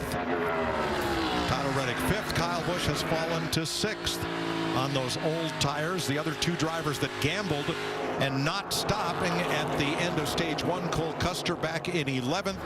Harrison Burton back in 20th. I'm telling you, Kevin Harvick's coming. He got by Reddick. He got by Kyle Busch. Kyle Busch looks like he's starting to struggle. I wonder what he's saying on the radio. And he's right on William Byron. It's a great point. Fastest man on the planet. Laying some laps down. Gained 6 spots since the restart. This is the Kevin Harvick that we hoped and probably thought we were going to see at Phoenix.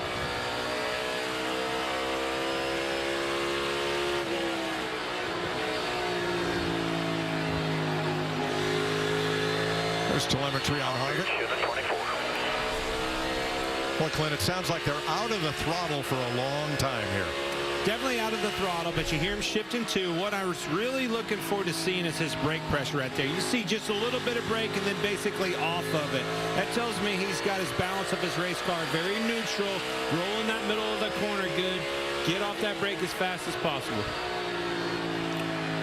Ryan Blaney's lead has dropped about 1/4 second in the last lap or 2. Regan? Yeah, Mike, and a few laps ago, Ryan, who's way out front, came on the radio, said he's got a little bit of a vibration in the steering. Not too sure where it's coming from yet. Something to keep an eye on with that 12 car, though. as a driver. I actually took my family around in a 2-seater ride a couple of years ago, and I said, oh, there's a little bit of a vibration in the car. And they got in and they felt that for themselves and thought, oh man, now if a driver says they've got a vibration, I know what that means. I thought it was gonna, like, we were gonna lose wheels. That's one of those things that the crew, basically, crew chief's just telling you, let me know if it gets worse. Another thing that sounds so fun as a driver. You're like, okay. You can see that resin getting pushed up more and more and more. The other thing I see right there is Harvick running the resin off of turn 2 a lot more than William Byron is. Now he's going down the bottom of the racetrack. You'll hear a downshift. I think he got loose actually getting into the corner there and slid out from underneath of him. You can see he lost some speed. He wasn't able to get back to the gas as quick as he wanted to. But see the difference how he rides the higher line longer around the corner? Your car's really got to be turning to be able to do that. Otherwise, the front sails on you. And not only turning on the throttle, which is so hard to get a car to do. Boy's got smoke in his cockpit, so just keep an eye on him. That was Rodney Childers telling Kevin that the 24's got smoke in his cockpit in front of him. What's that smoke from? Is that electrical smoke? Is it tire smoke? I would be concerned if it was the tire smoke. Smoke in his cockpit. I'm keeping an eye on it. They're all around. Slow ones, 2 up on the bottom. You heard how quick that downshift was, guys. That's something that's an aid, right? You get in there, it helps slow the car down, but if your timing's not right and you're not careful on that downshift, it can break those rear tires loose, get you loose and in the wall.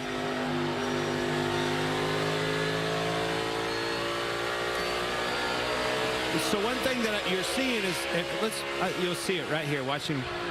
There it is. You hear him downshifting. Helps him slow down, not using as much brake. But see how loose it is on the throttle right there coming off the bottom. Not in that traction, the resin grip on the outside. But don't see them shifting down in 1 and 2. This is something that I was curious. Will lap time slow down enough in this race that they reach over and grab them a gear? They've got that high line in 1 and 2. It's such a wider line. They can probably carry more momentum.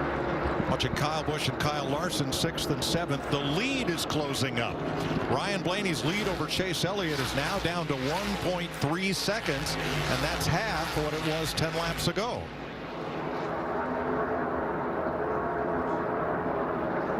Remember, Blaney was last in the pits for tires at lap 49. Elliott 15 laps later. Closing in on 100 laps complete.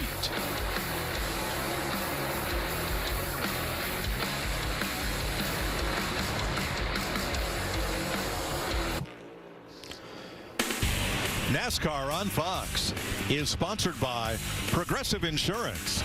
Save when you bundle auto, home, or motorcycle insurance.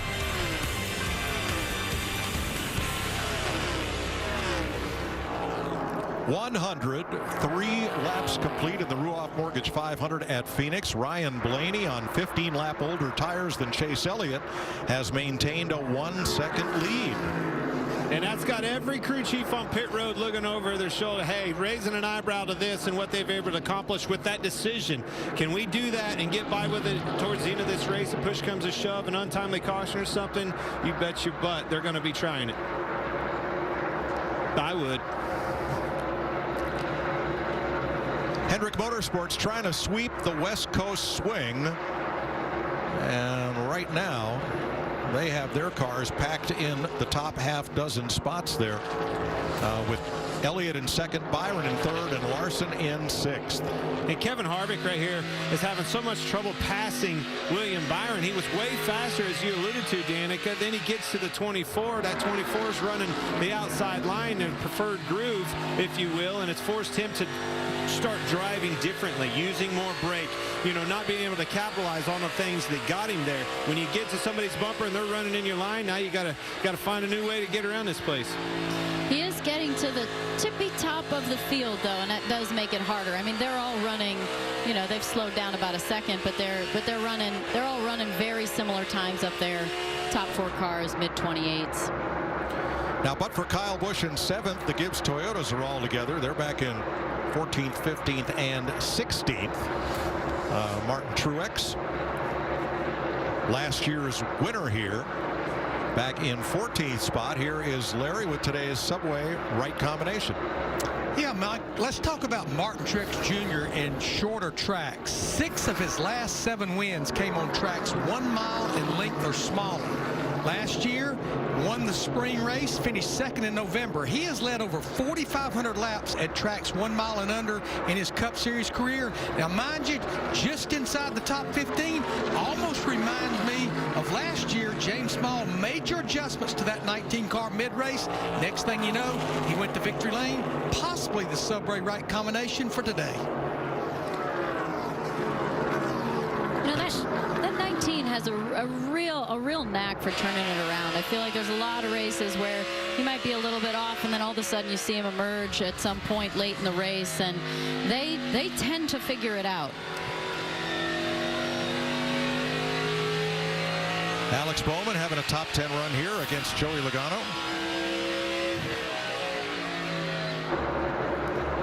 And here's Ryan Blaney trying to become the 10th driver in a row under age 30 to go to victory lane. Now this is where I see Ryan, he'll have trouble with these older tires. At that deficit that he's in, if you're in clean air and all that air is on your car, you can optimize your lap times. You start getting in dirty air, catching these lap cars, I think you'll see the 9-car Chase Elliott start to eat him up.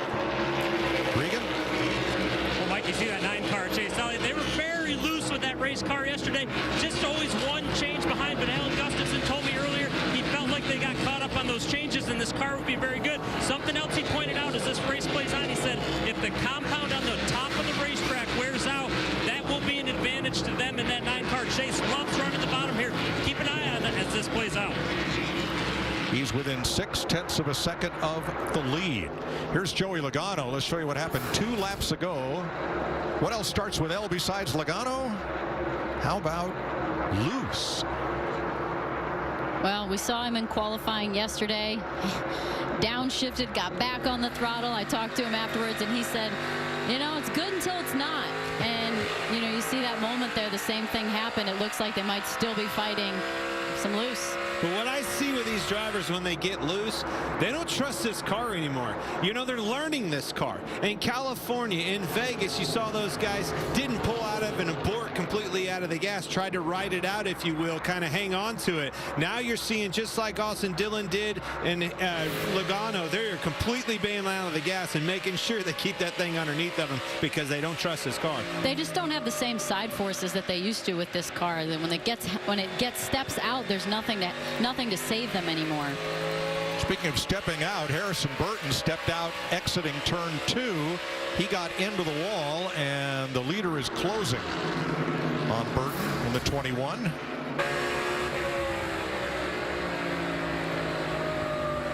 Oh, he got loose in. Car got out from underneath him. And the rookie will drop a lap to our leader here.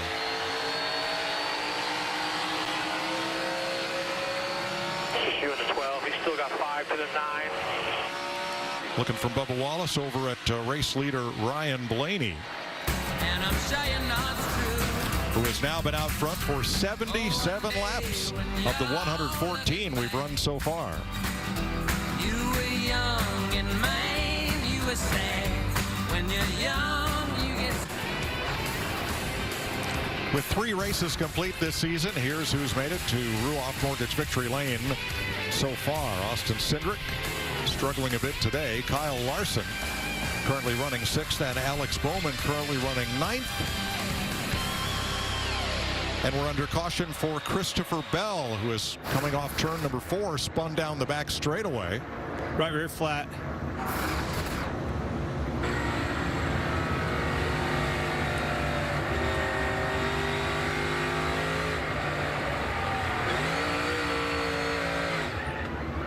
Hang on to it. Leaders middle 1 and 2.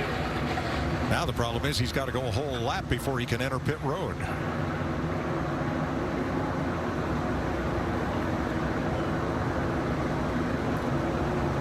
And Bell makes it to the pit lane. Brad Keselowski will get the free pass here at lap 119. Pretty good car control, catching that thing. Knowing when to gas it up, when to hit the brake. And a good job of not doing further damage. Not doing much further damage, getting that car back around with that flailing tire. It is the fourth caution of the day and only the second one for cause. Corey LaJoie lost a wheel at lap 47, hit the outside wall. Pit road's open. Jamie. Kevin Harvick in the 4 had a really good run there, turned some of the fastest laps we have seen today. Said he just needs a little rear grip on entries, a little bit loose. Air pressure taken out of the right rear was the call. A 4-tire stop for Harvick. Regan.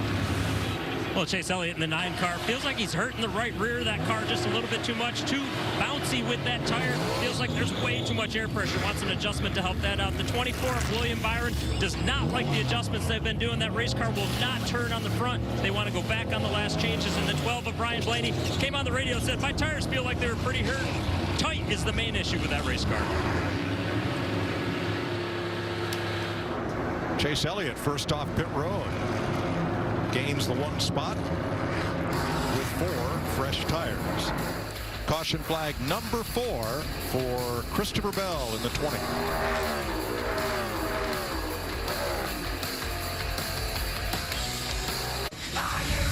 For the first time since his blood was spilled at Madison Square Garden, the Beast Brock Lesnar will confront his attacker and his WrestleMania opponent Roman Reigns. It's an all-new Friday Night SmackDown, live at 8 Eastern, 7 Central on Fox.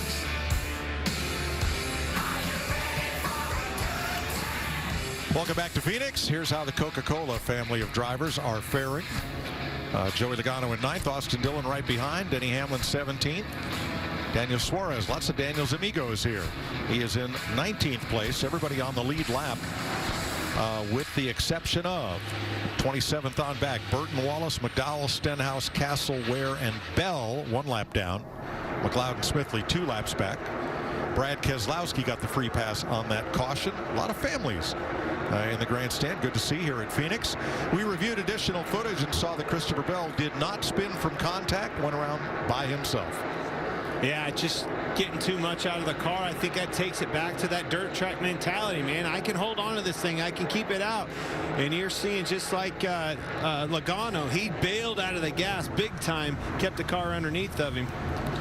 Well, Ryan Blaney did a great job in that stint on worn tires, up 12 spots from where he'd been at the time of that caution. Kyle Busch up 9 and Cole Custer up 10 spots with that gamble. We may see more of that as the day goes on. Oh, we will. Ready to restart. Elliott and Blaney once again.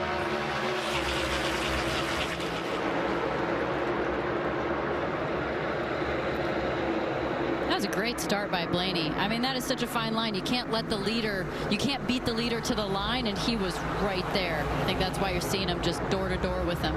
And Ross the Boss Chastain, number 1. He gains a couple of spots there by going down to the apron. He's led a lot of laps this year. Still looking to lead his first today.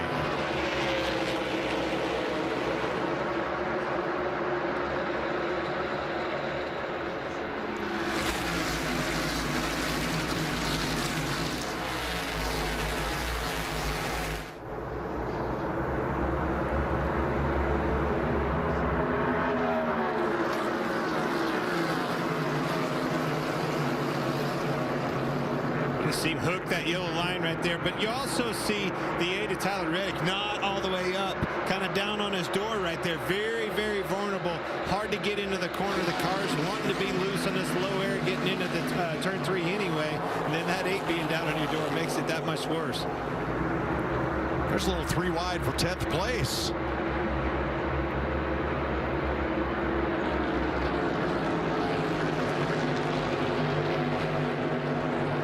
And we're side by side with Harvick taking 3rd.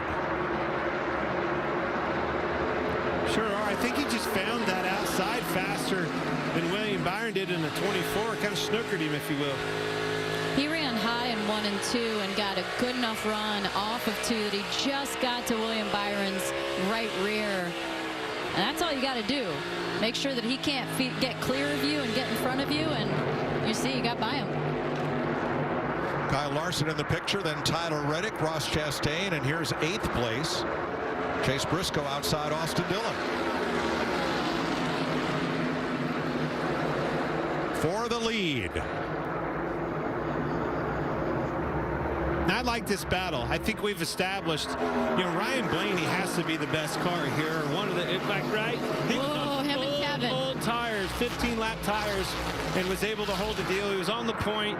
Can he make this line on the bottom work and get around the 9 in that preferred line? Very hard to do. Or does he have to try to wait for a lap car or something like that and use him as a pick? I agree, Clint. I think that, he's really fast. I think Ryan Blaney and Kevin Harvick right now look like the strongest cars, and Kevin Harvick is his next target is Ryan Blaney. Well, nobody told Chase Elliott that because he has the lead. Now, Denny Hamlin, after that speeding penalty, Regan has been a long road back to the front for Hamlin. Well, Mike, that's right. It has been a long road, battling a very tight race car since he got back in traffic, but not to pile it on this last pit stop, though. They had an issue getting that car full of fuel, malfunction with the fueling system of it, getting the fuel into it.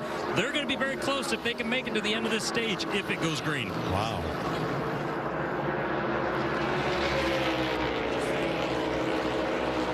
This is a good battle. You saw Blaney get loose right there as the wake crossed in front of him to chase Elliott. These are two buddies, right? Now look, Elliott moved down, blocked him right there, trying to take his line away.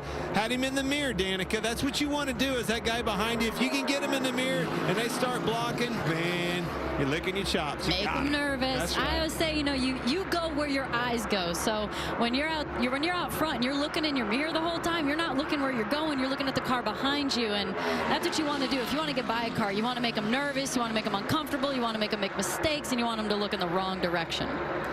For 5th place, Larson tried the inside without good effect. Now he goes to the outside to try to get around Tyler Reddick, who has also led a ton of laps this season. I used to pull this move in IndyCar every now and again at short tracks, where I'd come out of the corner and I'd get a little bit of a run, but I'd dart out so that in the mirror I'd fill their mirror real quick, and it looked like I got a better run on them than I really did. Yeah, and they gave me a lane. Those space shuttles over there, I don't know. That doesn't work over here in this good race, this real racing of NASCAR. How about that? Huh? IndyCar. No, I love it. I'm teasing. Race fan's a race fan. Always wanted to drive one of them. I just wasn't quite fast enough to be able to pull that move as often in a stock car. I'll tell you what, Kevin Harvick, I'm agreeing with you. This boy's laying some lap times down. Him and Ryan Blaney are definitely the fastest cars on the sheet right now. Elliott trying to hold pace. Got him in the mirror now. All right, spotter, where's he running? How can I do this? I got to try to find my groove, all the while keep him behind me. I need to hold on to this clean air as much as possible. Now here's one I wouldn't have expected. Harvick right now is running 3rd. That is his best running position of this season so far. There's your Xfinity fastest lap last time by. Ryan Blaney under 28 seconds. Kevin Harvick second quickest. You knew he was bound to show that, right? I mean, he had the speed on old tires, and he was holding pace with those guys, fending them off. Now he's got fresh tires, evenly matched with the competition. He's going to be hard to handle.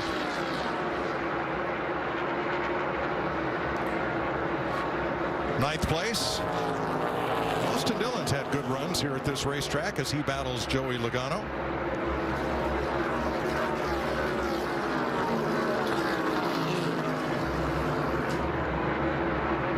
The other thing that you have to watch and pay attention to is you can see, all right, you heard me talk about it, that preferred line on the outside. That stuff's wearing out. With every lap and everybody running up there, the more and more as we get through this race, it's going to start wearing out. As you heard that crew chief of the 9 and Alan Gustafson talk about, it's so interesting to hear those guys really plan that far ahead and strategize. Man, do I want to tighten this thing up? Because I believe by the end of the race, possibly, potentially, we'll be on the bottom and maybe need a little freer balance on the race car.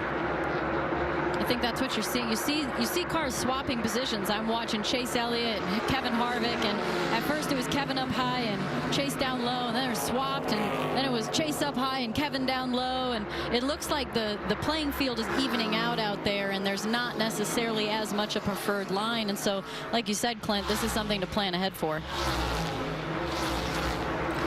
140 laps complete. Ryan Blaney, the race leader. And our entire Fox family saddened by the loss of Jack Simmons last night, the heartbeat of Fox Sports since the network began its sports coverage in 1994. He was part of 13 Daytona 500s and numerous other major sporting events, strong ties to the military, lasting support of the troops. Jack Simmons, deeply missed today.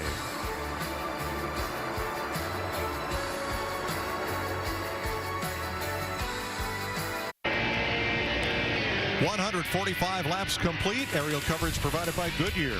With you for every mile on the road to greatness. Goodyear, more driven. Ryan Blaney leading Chase Elliott by a second and a half. Kevin Harvick another 0.6 back. William Byron another full second back. No Toyotas in the top 10. Truex is 11th. The leader of that group for Joe Gibbs and 2311 Racing. Toyota all but had a 1-2 finish last week. They were 2 laps away from Kyle Busch going to victory lane when caution reared its ugly head, and that changed everything. Well, man, it's frustrating. I'm sure as a team when you're not fast, you're scratching your head. I'm sure everybody in the Toyota camp is putting their heads together. Kyle Busch was that close to a victory last week. He's currently 12th, 10 seconds back of the lead. Bubba Wallace has gone a lap down. He's the first car 1 lap down. He's in the lucky dog position. Jamie? Kevin Harvick in the 4, as you talked about, Mike, he's having his best race so far this year. Coming into this weekend, he said, we've been in survival mode for the past month. It's been a cultural change to adjust and adapt to this new race car. But because of the fact they got to test here just in January, they learned so much. It gave him comfort that when he was able to unload yesterday, he felt comfortable. And as you see there, he's back to happy Harvick, and so is the car. In his happy place. 17 top 10s at Phoenix for Harvick. Now Harvick has led laps under caution this season, but right now 3rd place is his best running position under green since the season began. And for that team, I know them. Heck, he was my teammate for the better part of my career. I know Rodney and everything. I know that they were looking forward to this race. You know, if you need to get your season started back off on the right foot, looking for a change in pace, they were all chomping at the bit to get here and unload and get this race underway at Phoenix.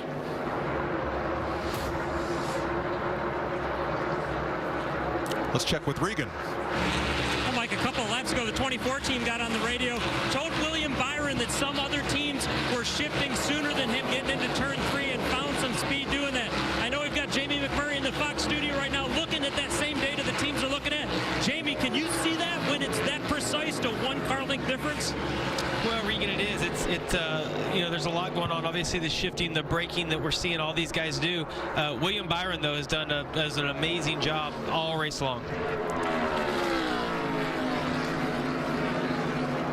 Thanks, Jamie. Byron in 4th, 3.6 seconds off the lead. His Hendrick teammates are all in the top 10, but for Alex Bowman, who is 13th.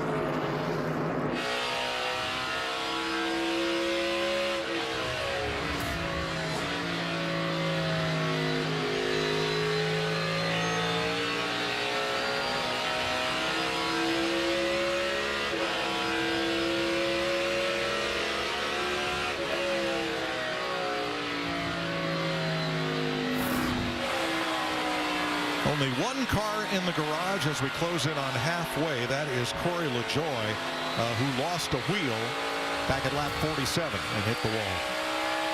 You saw those drastically different lines, and I talked about it earlier with Cole Custer in front of Kurt Busch right here, especially off of 2. You know, Cole Custer was diming the corner and really got that shot off the corner, keeping both tires. You know, I always talk about that left rear. I need that left rear to stay down and dig. And a lot of times, oftentimes, when I ran the outside and didn't dime in the corner, it let the car roll over. It got that left rear light, and I would get loose on the throttle and couldn't keep a good lap time. So I had to do what Cole Custer does, while Kevin Harvick always had good speed with what Kurt Busch was doing riding high. So I know at home you're trying to win Clint's cash. Let's take a look at one of those questions. Which of these 6 winless drivers at Phoenix will have the best finish? I hope you picked Ryan Blaney. He's looking good so far. But I tell you, I picked William Byron. I thought his practice speeds were good. You know, Keselowski is certainly having trouble here today, but that's what I love about those questions. You know, trying to pick those ahead of time and interacting with fans, and it shows you just how good our fans are and how much they pay attention to our sport and who can capitalize and get all my money again. Well, there is Brad about to go 1 lap down to Ryan Blaney again. Keselowski had gotten the free pass at lap 119, and here we are 38 laps later, and he's going to drop 1 lap. You know, someone I've been watching is Eric Almirola. I know he's only running 14th right now, but his lap times have been looking steady. He's like really close to the car in front. He looks like he's anxious to get by people, and it's just not that easy, as we've talked about. It's not easy to pass at Phoenix. I'm wondering, with the track changing and being able to use more lines, maybe that'll open up. But Eric looks all right. He's a sleeper to move up. He's a contender. Top 10 in all 3 races this year. Nobody else can say that.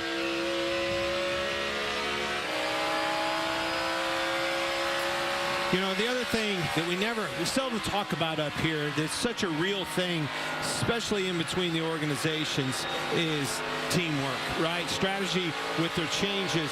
Are you on a different air pressure than us? Maybe they were. Maybe I'd migrate towards them. All of those things are equating every pit stop and that opportunity to make these changes. And what I'm saying by that is, in the top 5, I'm starting to see the old Hendrick boys. There's 3 in the top 5. They're starting to take charge, starting to work together. We got to keep an eye on that. Ryan Blaney building back up to a 1-second lead over Chase Elliott as we take you Fox side by side.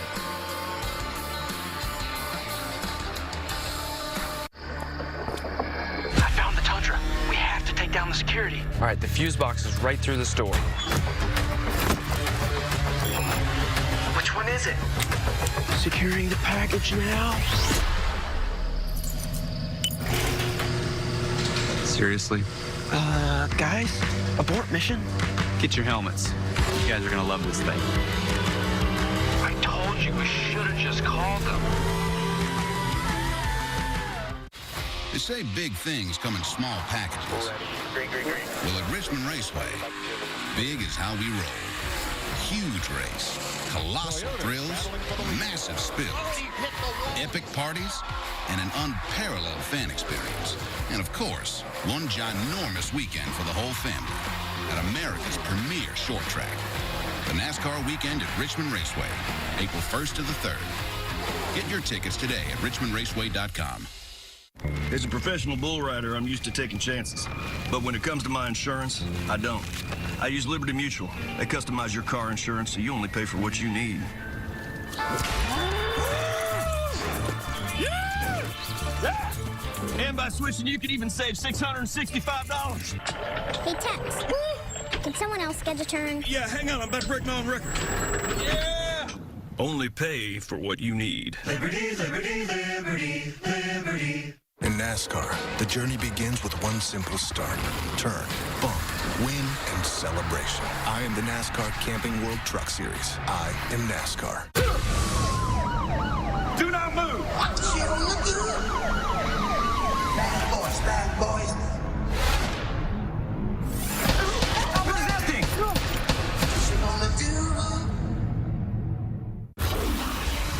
For the first time since his blood was spilled at Madison Square Garden, the WWE Champion Brock Lesnar will confront his attacker and his WrestleMania opponent, the Universal Champion Roman Reigns. It's an all-new Friday Night SmackDown, live at 8 Eastern, 7 Central on Fox.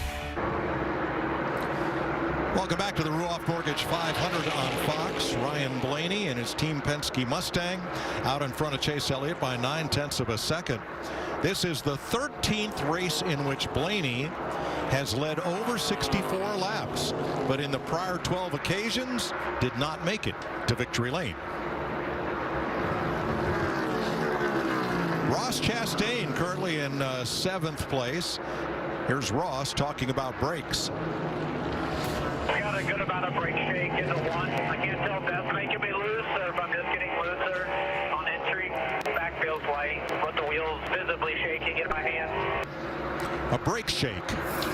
So, all right, hard to diagnose here. Always, you know, the heat, like brakes want to be at a certain optimum temperature, right, to work well and get the most out of them. Here, you want to get these things hot, obviously, under all the braking, getting into turn 3 and turn 1 that you are. But as they cool off, you can't get them too cold. If you out there and you find a groove like we were talking about with Kevin Harvick, where he wasn't using as much brake as the others, if they get too cool, those things will vibrate and shake violently, and I always felt that more coming to pit road. When they cool off, boy, they sure shook hard. Yeah, Clint, and you think about it, they're kind of spread out right now, so you're getting a lot of clean air into the opening that cools the brakes. And one other thing we were discussing earlier this morning, I'm being told that these aluminum wheels, that they're letting the brakes run a little bit cooler because they also have bigger openings in the wheel itself. So I think there's a lot of things contributing to the brakes running cooler. Good point. But it's also a needed thing, you know. I mean, there's no question. To be good on a long run, what do you need? You need to try to keep the temperature out of those front tires so you don't get tight. And the best way to do that is stay off the brakes, building that temperature, building that pressure. 17 laps to go in stage 2. Let's crank it up.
By himself, all clear.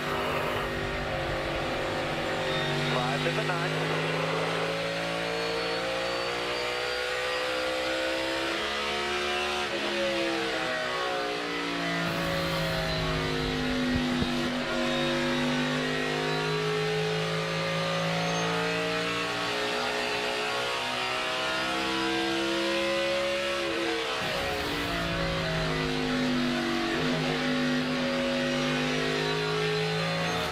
Clear, keep coming.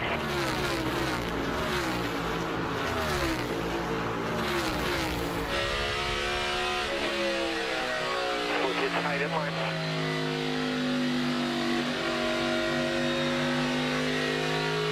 Trying to roll out. You're still good, still good.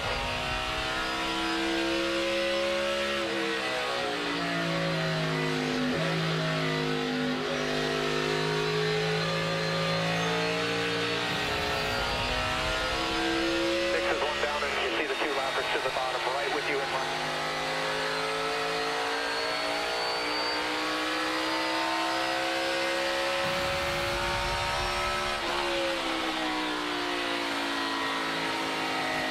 Laps to go in stage 2. Turn 2 has been a trouble spot for Ryan Blaney. That is where Chase Elliott has been closing fast. It really has, and it's all in his lap traffic. Blaney seems to be having a little bit more trouble, kind of losing the nose, if you will, in the wake of the lap traffic. And man, it's allowed Chase Elliott to really close in. Here's 2 laps to go. Slide job right here. on Christopher Bell, and you see him get loose. Look at the right rear chatter. Did you see the tires, Mark? Had that right rear chattering. I'm telling you, that's as close as it gets. Once that starts chattering out from underneath of you in that part of the corner, you are in trouble.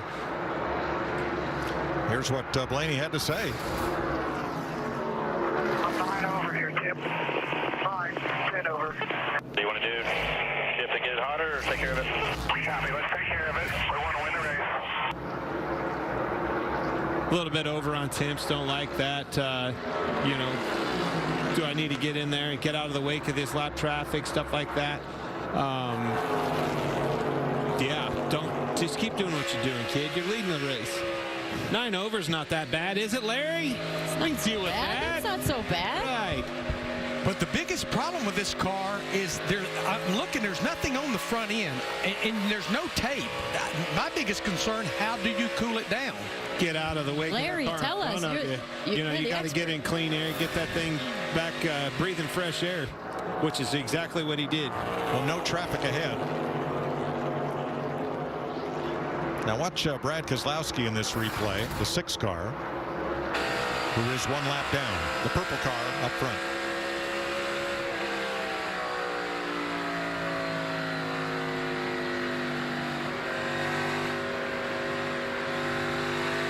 So way up there.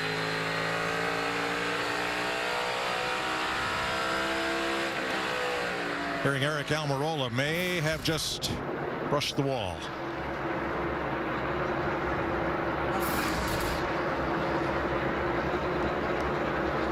Woohoo! Definitely got in the wall. Not very hard. And again, going back to this car and how strong the bodies are, I don't think he's going to, they won't even feel any effect. You got 5 to go to the caution. If there's anything wrong, they can. Do they pull it out? Is it so strong they can pull fenders? You don't have to pull it out. It pops right back out. No harm enough. What you don't want to do, and what we've seen, is get hit hard enough that you actually bend a suspension component. You said 5 to go, and you can see the sense of urgency with the 9 for this battle for the stage win. These are important points. But also right there in that shot, you can see that resin really starting to wear out down there in 1 and 2. Now they have broken away from Kevin Harvick by 3 seconds, Jamie. Yeah, Kevin Harvick's car is taking a turn for the worse. He told the team, taking the air pressure out of the right rear did not help. I am terribly loose, plowing the middle. So they're going to put the air pressure back in and take a bigger swing at it for this next round. It's heating up out here, guys. The temperature, ambient, and track have gone up quite a bit since the start of this race. Right changes at the right time. Rodney Childers, Harvick's crew chief. 6th place is the battle. Reddick and Chastain, 2 drivers who've led a lot of laps this year and attracted a lot of notice, solidly in the top 10.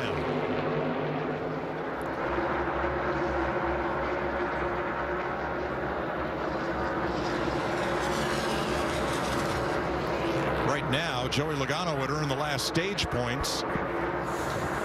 6 Chevys and 4 Fords in the top 10 right now. Now, if I'm Chase Elliott, seeing these 2 lap cars side by side right here, this is my only chance. This is the last chance to get, you know, in a situation to put that 12 in where you can use these lappers as a pick. But I don't see it happening. Outside corner, clear high. 12 had to wash up and kind of do a slide job, enabling the 9 to stay running his position, but with the 42 being there on exit, loses all your momentum. Blaney into turn 3. Elliott to the bottom, and they round off turn 4. Blaney gets the stage win by 3 car lengths. 3rd, side by side, Harvick holds off Byron. Ryan Blaney just became the 6th different driver to win a stage this season. Ryan Blaney for Team Penske and Ford Stage 2 winner.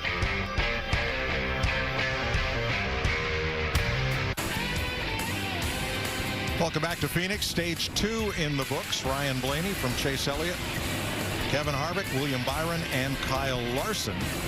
Reddick, Chastain, Briscoe, Dillon, Austin Dillon, and Logano got the stage points. Ty Dillon will get the free pass. 12 had to wash up and kind of do a slide job, enabling the 9 to stay running his position, but with the 42 being there on exit, loses all your momentum. Reddick, Chastain, Briscoe, Dillon, Austin Dillon, and Logano got the stage points. Ty Dillon will get the free pass.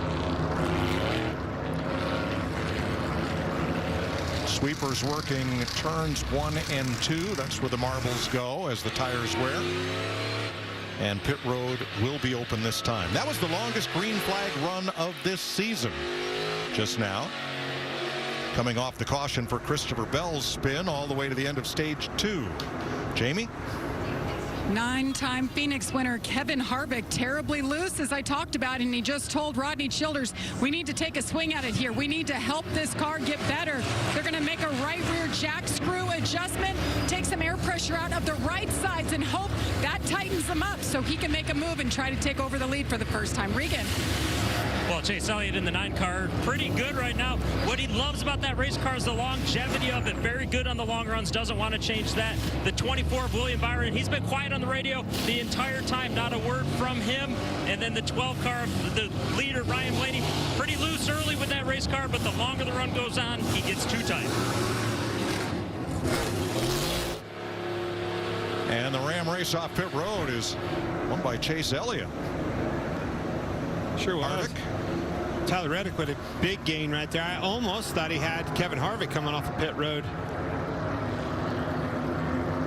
Denny Hamlin had a slow entry into his pit, and they're finishing up on the left sides on Hamlin, but this is a long stop there. Most consecutive top 10s at any racetrack ever. Earnhardt, Petty hold the record. Kevin Harvick could tie that today. Let's dial him up. Ask him about it. Hey, Kevin Harvick, it's Boyer Danica. Mike Joy up in the Fox Sports booth. You got us? Yes, sir. How about you, buddy? Man, I tell you, I know you were looking forward to this racetrack. It's here, and you are too, up front, knocking on the door of a huge record with that. 9 wins here. How's your car, and what do you need to be better so you can win this race? Yeah, we were a little bit too tight through the center that time and still fell off on the exit. So we just got to control the fall off a little bit on the exits. But good car. Everybody's doing a good job on pit road, and we just keep battling here and see what happens. All right, buddy. Keep it up. Good luck, man. Thank you. Well, that sounded like Happy Harvick to me. Yes, now, Chase Elliott was first off pit road. Almost got out of there a little too quickly. Oh, grab that gas can.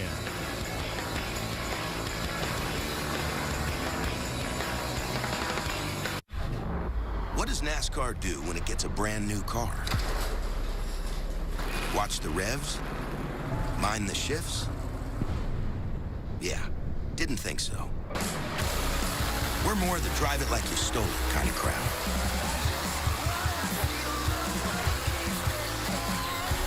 Just foot on the gas and smoke in the air. I am the next generation. I am NASCAR. Welcome back to Phoenix. A lot of memorable moments at this racetrack.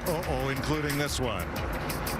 Clint Boyer and Jeff Gordon had a meeting, not of the minds, but of the race car. Actually wouldn't meet with me. I couldn't find him. I wanted a meeting of the minds. I wanted to maybe do a tap dance on his mind after that. Man, that was a terrible day. Why does everybody get to capitalize on that except for me? I was on the back straightaway, sitting in my car, just listening to the crowd roar, and I'm like, I want to see this brawl.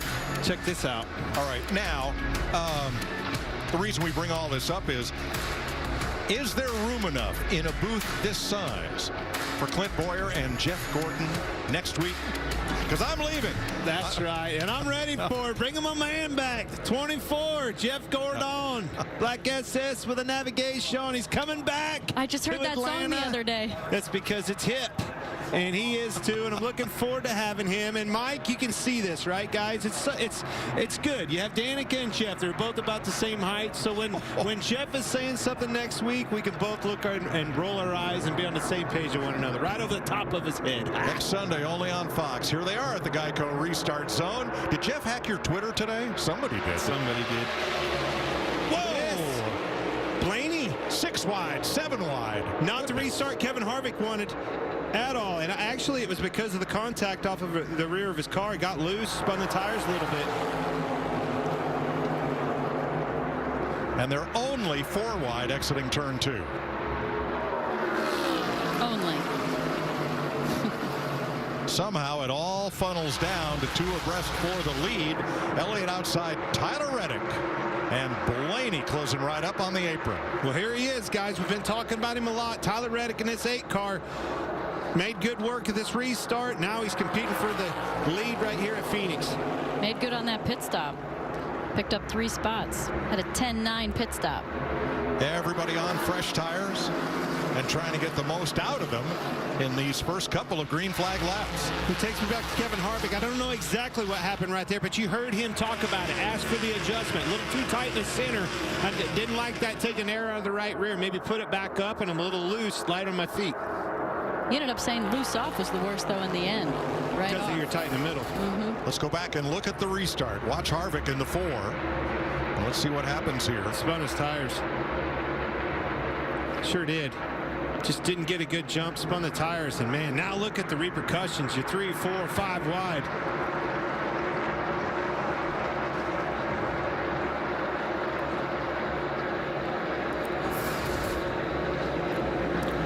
Two cars on the lead lap. Justin Haley, the first car, 1 lap down. 115 laps to go.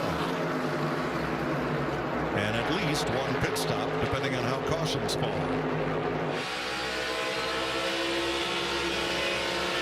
Team Trackhouse side by side for the top 10, Ross Chastain and Daniel Suarez.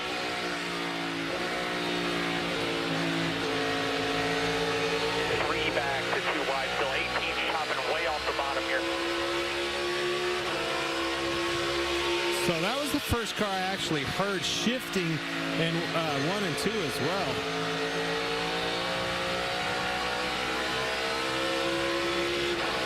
Yeah, look at this inside right here. Check this out, Danica. Yep, that's right.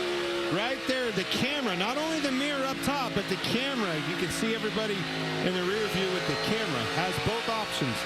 I like that. What would you pick, Clint? I'm terrible at cameras. I like the old analog stuff. You know, that old school. Such a different view, as we've heard. You know, you have to adjust to one or the other. There's such different depths and views, and it's probably a little confusing to go from one to the other. So I'm betting these drivers are using one or the other. Ross Chastain, it's a great run for him. He's been solid all day long, keeping pace with William Byron.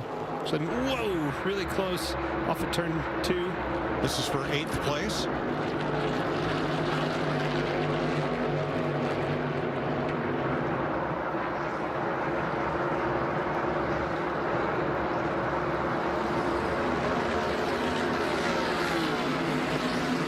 A little further up, you've got Ryan Blaney. He's still going strong, guys. He's my pick.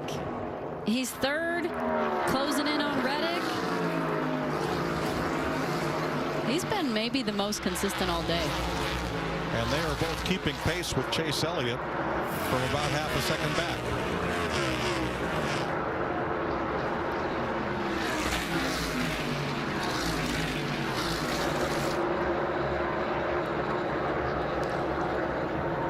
And Martin Truex is your Toyota top performer right now in 11th, trying to break into the top 10 here against Daniel Suarez. Last year's winner here. As I said earlier, finds a way. Being on the in car right here, watch him. He was downshifting. I can hear him doing it. See if he...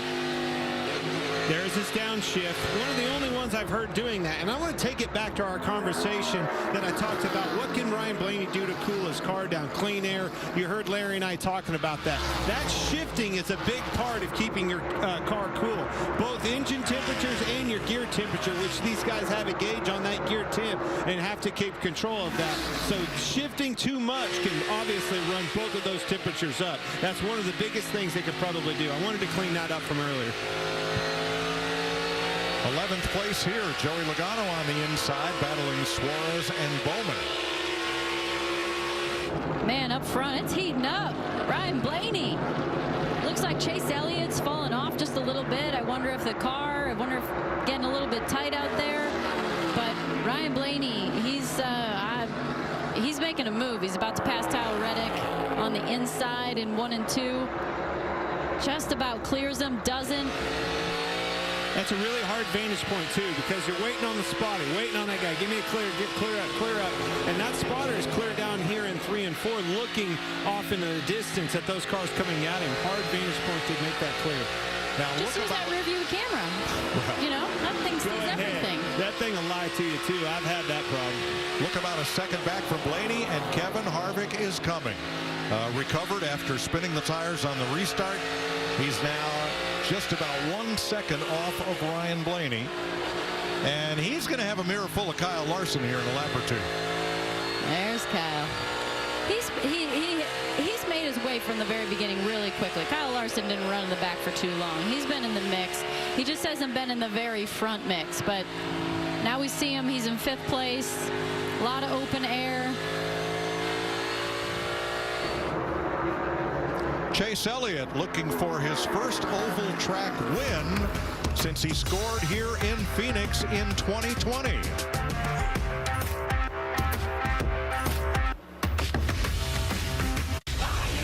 Brace for impact. This is awesome. It's Friday Night SmackDown on Fox as the baddest superstars on the planet are unleashed in prime time.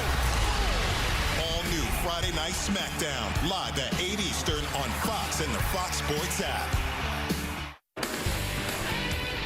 99 laps to go in Phoenix. Chase Elliott leading Tyler Reddick by ½ second. Ryan Blaney another ½ second back. Time for the Credit One Bank ones to watch. Guys, I love going first. The first pick gives you the opportunity to take the best car. He won the pole. He was fast in practice. No other than Ryan Blaney in this 12 car. I'm really interested to see if he can get to the 9, much like the 9 did him. And can he complete this pass? I'm saying he can. So, Clint, Kyle Larson in that 5 car, they had to start this race at the rear of the field, but he's just kind of lurking back there just about inside the top 5. Get a late race restart, you just get him up front like here in November, or maybe Fontana a few weeks ago, Kyle Larson will do the rest. I'm going with my guy, Kevin Harvick. I've been talking about him a lot. He's running up front. He's going to make a good change on that last stop to be in the right place at the right time. He's going for his 10th win. He's on a 46 winless streak right now. I'm going with Kevin Harvick. Well, Danica, all season long, we've heard about Tyler Reddick and the problems that he has had with his legs. Today, we haven't heard one word about that. He is quiet in that race car and happy, running in 2nd place right now. I'm watching Tyler Reddick. He's having a great race, but it is Hendrick Motorsports looking to sweep the 3 West Coast races, and they have the lead right now with Chase Elliott. Going to keep an eye right there. And those are your Credit One Bank ones to watch. There are, of course, others. Chase Briscoe in 6th, Ross Chastain in 7th. Here's 11th and 12th, Martin Truex, Joey Logano. And Alex Bowman just ahead.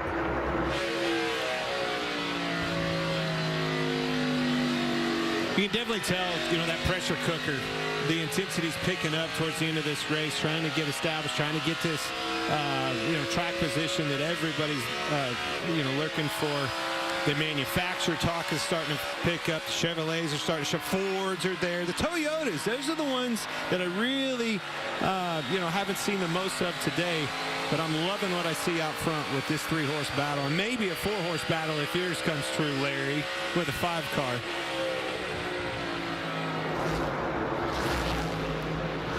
Been watching Kyle Busch the last several laps too while we were doing that segment, and man, he is loose. About every lap down here in 3 and 4 when he tries to run the bottom, just can't keep the rear of that car underneath of him.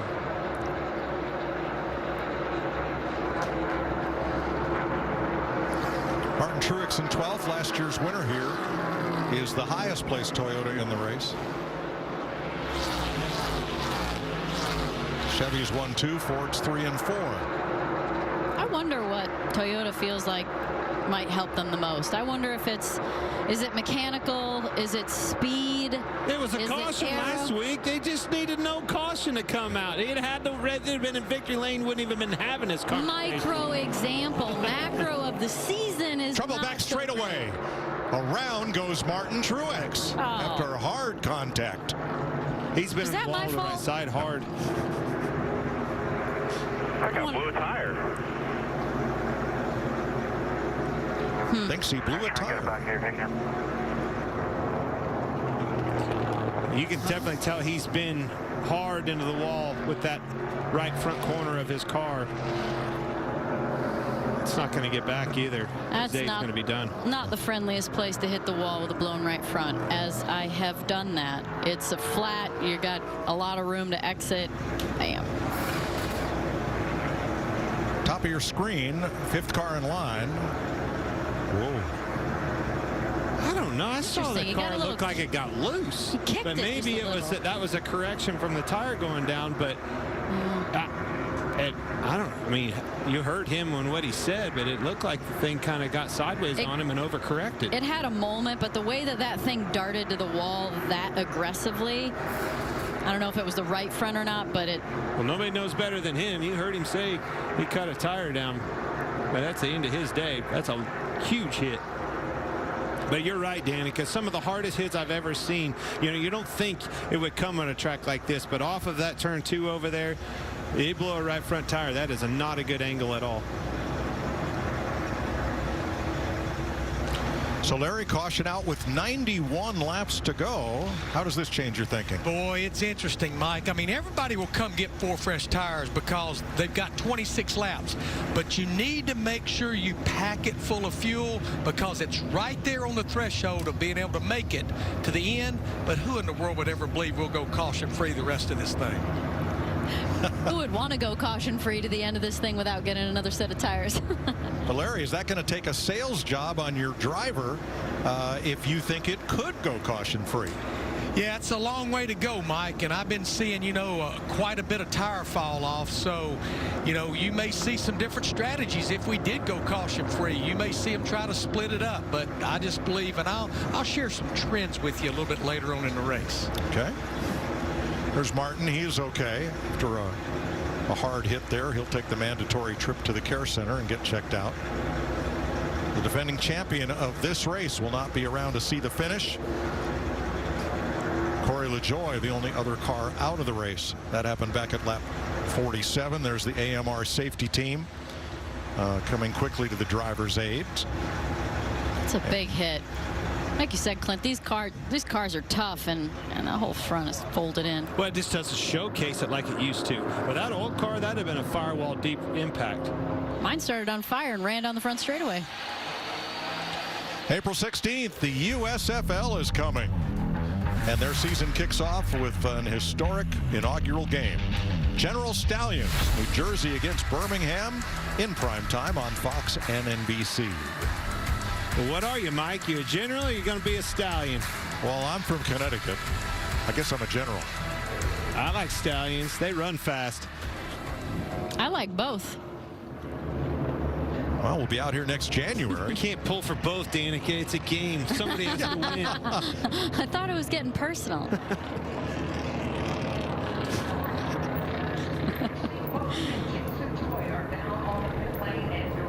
Looks like pit road may stay closed. Speaking of winners, 87 people went 6 for 6 playing Fox Bet Super 6. They split $10,000 of Clint's money pending verification of eligibility. Now we're talking. Look at that. Does not listen. I think I should have worn one of those most of my life. What? As both the director and producer in my ears saying they agree with that. Look underneath. It says, or follow directions. How about that too there, boys? That's you, Boyer. I need one of those shirts. But 87 winners splitting at, you know, $10,000. Last week there was 300 or so. Man, the business is picking up for them. They're going to be able to buy dinner tonight. Huh? All about getting on a free app and answering some questions. I love it. Dig it.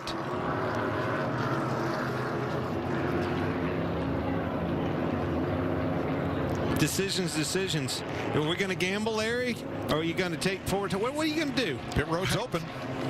I'm going to tie you in there until I get these 4 tires on you. I'm going 4 tires, full of fuel. Give me all the options. Chase Elliott, Tyler Reddick, Ryan Blaney, Kevin Harvick, and Kyle Larson lead them on to pit road. Jamie? Kevin Harvick comes down pit road in second gear. He said it feels like the left rear was a little bit low on air pressure. They're going to leave it alone for now. They're going to leave the right side air pressure alone as well, but they're going to go back on that wedge adjustment they made on the last stop. It just wasn't helping. Car felt weird, so they're still working on that. Four has had good speed. They just need a little bit more. Regan? Tyler Reddick continuing that trend of having speed every week. The team doing a nice job with that race car as well, getting it better as the race goes on. Wants to free it up just a little bit more. Chase Elliott, that race car keeps building neutral for him, which is a good thing. That's exactly what he wants it to do. And the 12th car, Brian Blaney, not sure if it was traffic or conditions on the track, but that race car was getting too tight for him. 3 wide, race off pit road. Elliott's going to win that one. Briscoe picks up 4 spots, and Ross Chastain picks up 4. Wow. Set on speed with 2 tires. Stop.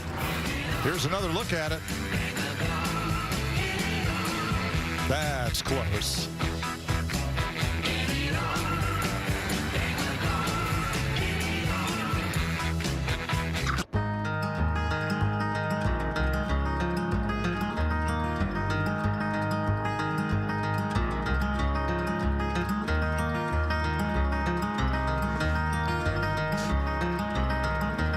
Day in the Arizona desert. Great day for a race, whether you're enjoying it on your phone or your tablet or just swinging in the hammock there.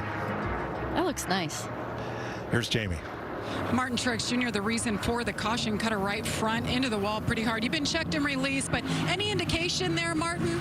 No, not at all. We'd been getting really loose all day on the longer runs, so we're just out there trying to take care of it there. We gained a few spots on the restart and was just trying to take care of the rear tires. So, yeah, I don't know. I'm coming off a 2 there. I'm kind of neutral free, and then all of a sudden it's just like shot straight in the fence. So must have cut a right front down, running up there in the glue or something.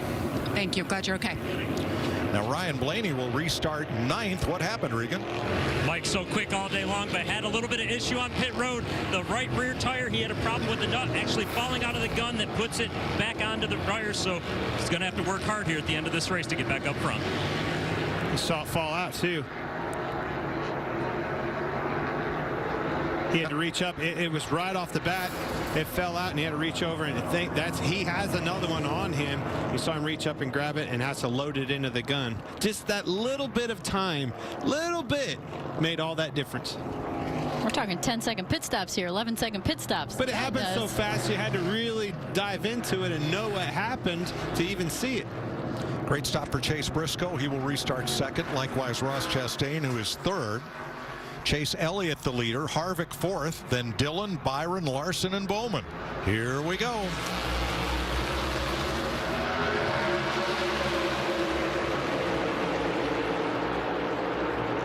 Man, it's so cool here to be able to go 4, 5, 6 wide on the front straightaway. Chase Briscoe got a great start. Sure did. Maybe one of the best starts I've seen yet. He just cleared him. Oh. Whoa. Yeah. Yeah. Get up. William Byron had his hands full in the middle of 1 and 2. But I want to go back to all right. Yes, Briscoe got a good restart. He's there because his team gained 4 spots on pit road. Thank you very much, boys. I appreciate it. Now let me go do my job. I'm going to get a good restart and put this 14 car out front. I think that's called teamwork. I like that. He's out there in clean air while the battle is back at 5th. William Byron. William Byron was stuck on the bottom the last lap around, had his hands full. Looks like now he's like, I don't think I'm going to run the bottom again. Let's run the top. That's a bit better up there. His teammate Alex Bowman slots in right behind his battle with Joey Logano and Austin Dillon. Looking about 3 wide with William Byron now.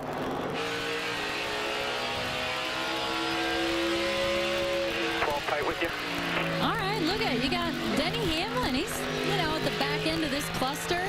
Really? I wonder if this will be a better run for him. Maybe, again, like the boys have been saying, you make one good stop and you go from 20th to 5th. So Denny needs that. Well, you now have Kyle Busch, Denny Hamlin, Tyler Reddick, Kurt Busch, and Eric Almirola all in one very tight pack.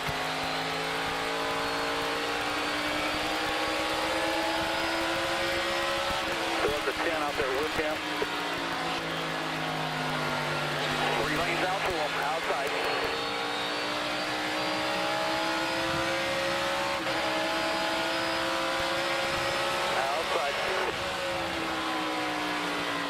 And significantly, Blaney has not gained a position since the restart.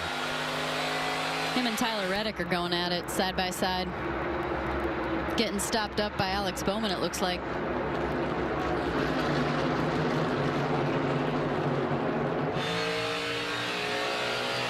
It's all about picking the right lane. Blaney outside of Bowman, and that's for 9th.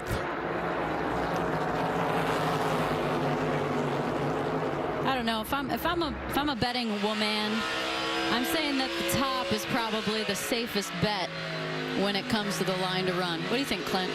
Well, it certainly is, but you got to be able to run that bottom and be good down on the bottom. And you know, one car that I saw had a really good restart and capitalized on these conversations we're talking about is that 22 of Joey Logano.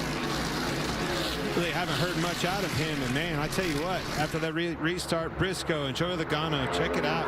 Where'd he come from? And look at this cat, Ross Chastain. Jamie? What an impressive couple of weeks for Ross Chastain. Last week at Vegas, got the first ever stage win for Trackhouse, led 83 laps, finished 3rd. Now this week, they had a very productive practice, a fast race car, didn't have to adjust on it much. So far today, the car has been good, and the team on pit road getting it done. Regan. Big issues for Kyle Larson right now. Believes this race car is having an engine problem. Right now, the team has got him cycling through the pages on the dashboard, looking at all the information he can, but it doesn't sound good for the 5. And last time by here at turn 4, he was right down on the apron, not for the dog leg, but in the middle of turn 4 as he paged through there, trying to sort things out.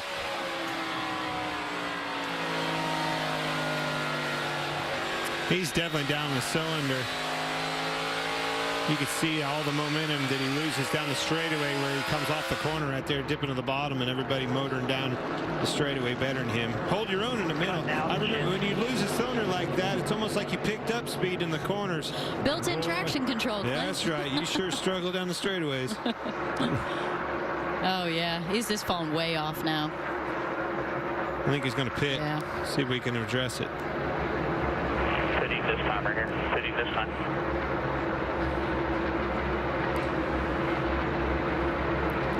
Kyle Larson comes to pit road while Chase Briscoe holds a 1-second lead on Chase Elliott and Kevin Harvick.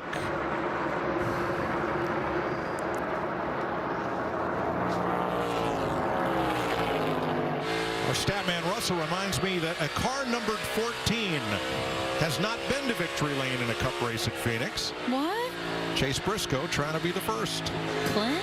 And I struggled here with the SHR car. I really did. We always said, and there was nothing more frustrating than Kevin Harvick, you know, always so good here, and I just couldn't figure it out. And we heard Bowman talk about, you know, trying to match what his teammates did. I mean, I did that. Just never could find good grip here and a good handle. Had some time in the sun, but never enough, never long enough. Yeah, I mean, we talked about that. We talked about earlier, you know, Jamie asked, well, could you drive like your teammate, or even a setup like your teammate? And it's, you know, what'd you find? Yeah, no, I couldn't find it. I never did my own thing.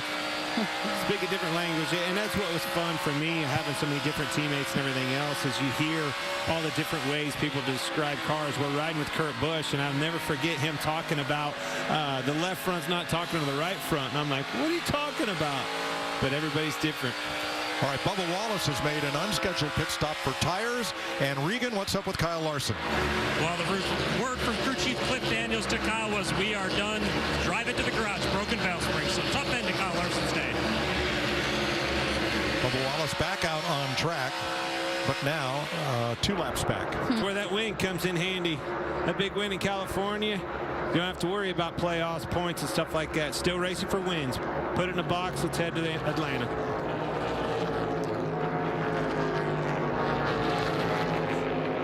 So that's the question. Do you get nervous when your teammate, you look over and hey, the 5 car's having trouble? Don't you think for a second the 48, the 9, all of them didn't notice that, and the spotters and everybody else communicating that? So maybe mindful of your shifts, down shifts, don't over rev that car. I'm not saying that he did, but those are all things that creep into your mind when you start seeing a teammate have a trouble. Yeah. But But I think that you see it from not only just like a team perspective, but a manufacturer perspective. Oh, yeah, that's a good every point, too. Chevy. It's not just your teammate. No, it's not just your teammate. And mind you, there's a lot of Chevys out there that have that same engine under the hood as him. On the Ford side, Blaney and Logano, 5th place, changing hands there. And speaking of teammates, Tyler Reddick and Austin Dillon.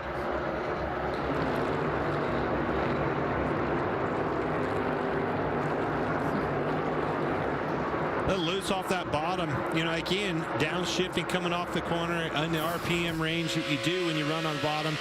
Car slick. That almost looked like William Byron into Tyler Reddick a couple of races ago. Yikes. 67 laps to go in Phoenix. We'll take you Fox side by side.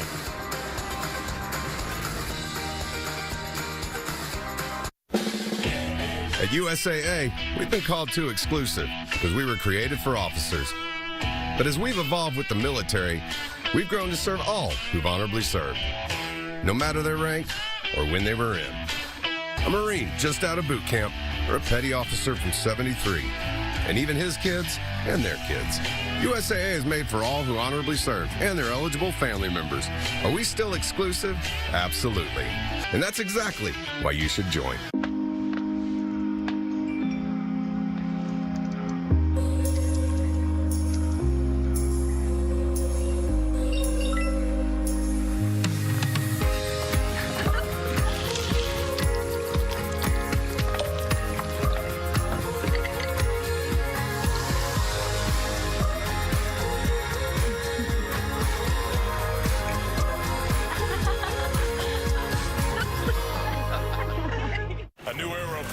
beginning in April. The USFL officially kicking off. 8 teams battling in 43 games. It's more football, more opportunity. It's good news. The bottom line is we all love watching football. We're announcing the 8 coach. Good coaching is a great start. The 2022 USFL draft is open. First name quarterback Jay Mack. It's higher caliber football. Whatever it takes to win. Standalone football league. Fans have been waiting for this moment. Now, spring football is back. For 75 years, Martinsville Speedway has been the short track in NASCAR. Get your tickets now at martinsvillespeedway.com. Nothing's tougher than a Mahindra tractor, except a bigger Mahindra tractor. Pound for pound, this one's still tougher. Tough. Tougher. Tough. Tougher. Mahindra, the official tractor of Tough and Stewart Haas Racing. I got a race this weekend. I'll see you later. Refresh Italiano. Subway now has Italian-style capicola on the new Supreme meats and matzo meat, just like my Nonna makes when she cooks. I don't cook. Wait, what? It's a good thing he's so handsome. Subway keeps refreshing and 61 laps to go. As you saw, Ty Dillon's been in the wall, but continues. And Chase Briscoe continues to hold a lead of almost a second on Chase Elliott. Watch the 42. Yeah, I think you undersold that a little bit, Mike. He hit the wall pretty hard right there. That's significant contact, not once, not twice, probably about 3 times, swapping from the right rear to the right front. Be interesting to see. Again, goes back to this car. Old days, that would have for sure been a flat tire here in a lap or 2. We stay green. Watching the battle for 7th. Jamie's with one of Byron's teammates. Broken valve spring, as Regan reported for Kyle Larson, so he is out. Any indication there, Kyle, anything that you did to lead to that you know of?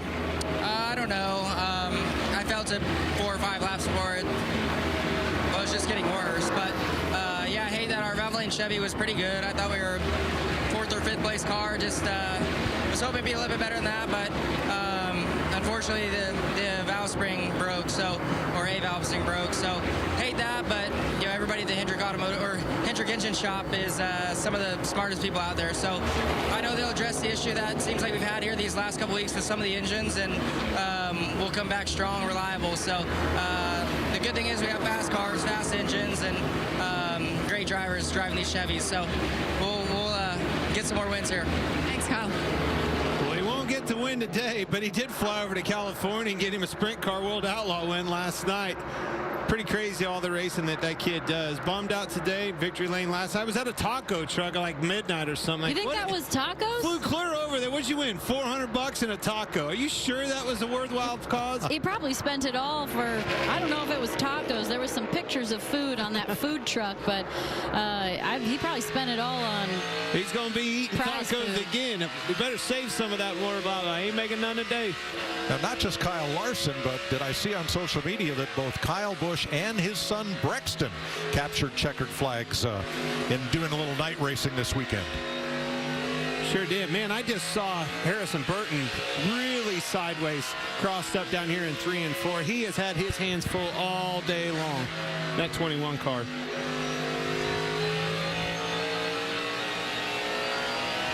Austin Dillon 9th, Alex Bowman 10th. So here's what Harrison Burton has been dealing with today.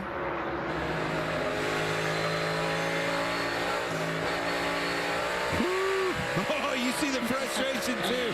That is super loose right there. Can't put the throttle down. Hey, I hear you, Harrison. It doesn't look fun. I'm glad I'm up here, not in that car. Need some adjustments. That tells me the adjustments aren't working, is what that tells me, because we just had stops and it's not better.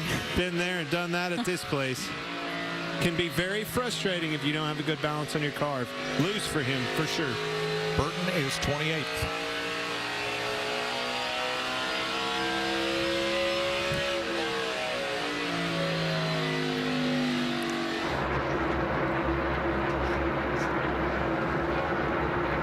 These guys are still going at it. 7th and 8th. William Byron in that 24 car was really loose taking off.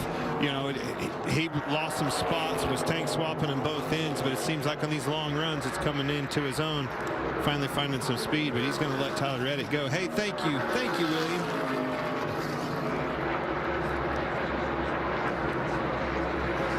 So rounding out our top 10 is last week's winner, Alex Bowman. And as we teased yesterday, he and Kyle Busch have a T-shirt war going on.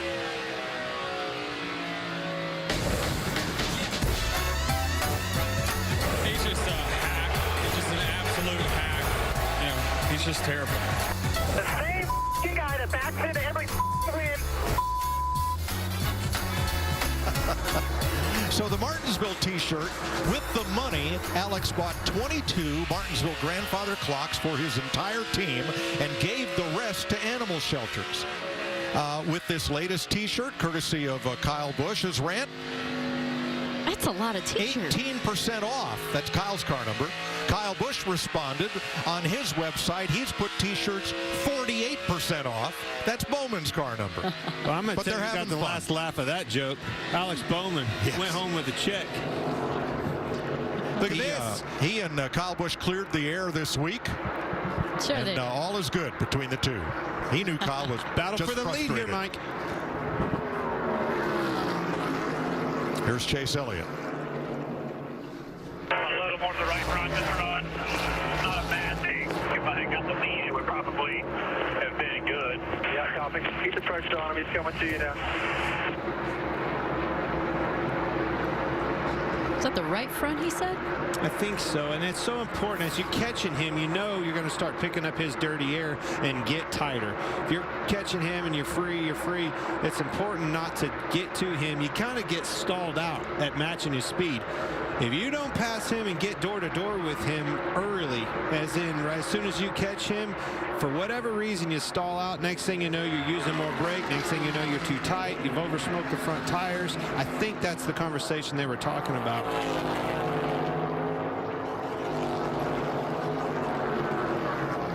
Sounds like there's some strategy going on. Well, it's just trying to figure out how to get around him. Yeah. And then the other part of that is you know, you look in front of them, not a lot of lap traffic. If I'm Chase Elliott, I'm waiting for those two cars. You saw him up there ahead.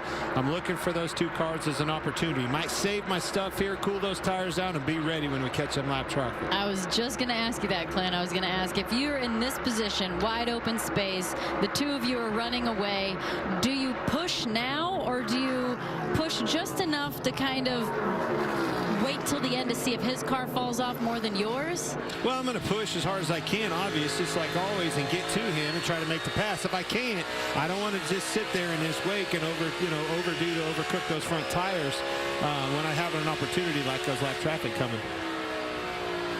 Yeah, I've been watching this battle back there for third. Kevin Harvick in that 4 car. Ross Chastain ran Kevin down. Now, once Ross got there, they kind of plateaued out as far as lap times, but Ross is right there on the back of that 4 car.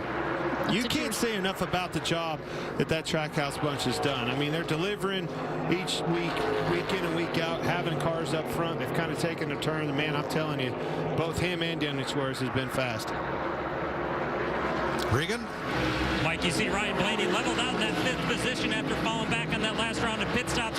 Just reported to his team a few laps ago, the steering wheel is shaking really bad in that race car all of a sudden. Got something going on with the steering in it, not happy with it, and very tight right now. Tough to feel it. I feel like steering wheel's shaking, the front tires don't work. I would say that's under braking in the same situation that we heard earlier. Just, on these long runs, you start using less and less brake because you're not in traffic and those things. They cool off and they start shaking. You start hearing noises, ghosts, things like that? Only if you're the 14 of Chase Briscoe right now. Yeah, right. Because he's the leader by 0.6 of a second.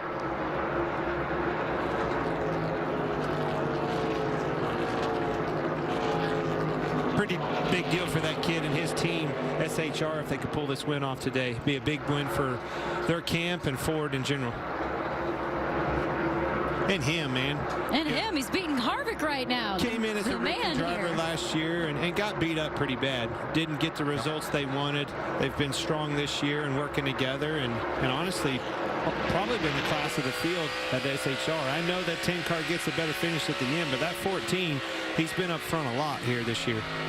Now, Jamie McMurray's been watching the data on both these lead cars, and didn't we hear Briscoe was going to shift every lap, every corner, and is he still doing that? Yeah, Mike, it's been really interesting. We have not been seeing Chase Briscoe shift. But you guys talked about the issue with Kyle Larson and the engines that he uses, and are the other teams going to be concerned? Chase Elliott is not concerned. He has been shifting every single lap, not worried about the revs that you turn with shifting, the heat that it builds in the rear gear or the engine. Chase Elliott is on kill right now. One thing that I am seeing with the 14 of Chase Briscoe, in particular down there in 1 and 2, is he's running higher, right up against the wall, risking it pretty good versus the 9 car. I've noticed the 9 car has started to inch up there a little bit, but man, you are flirting with disaster. This much, too much, getting into that corner, you're going to slide up being the wall, and the rest is history.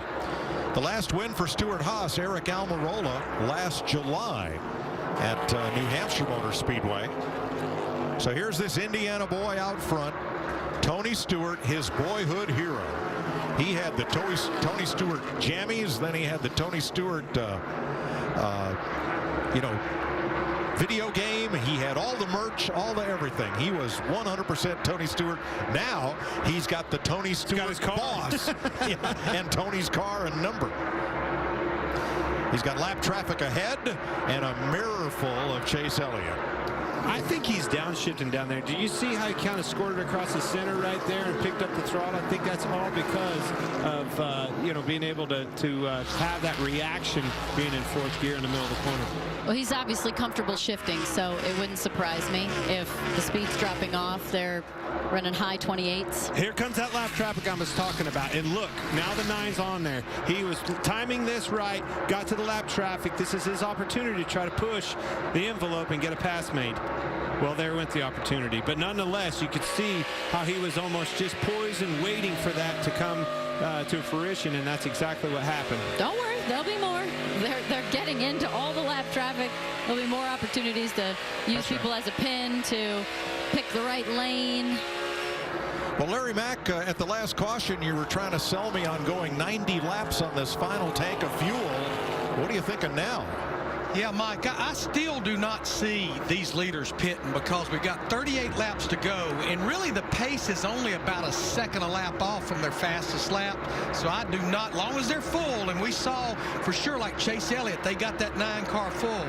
I see if we go caution free, we run it out to the end. All right. Well, you'll see it all as we go Fox side by side. Chase Briscoe battling Chase Elliott. Is it the Chase and Chase show? 37 laps to go. We'll take you Fox side by side.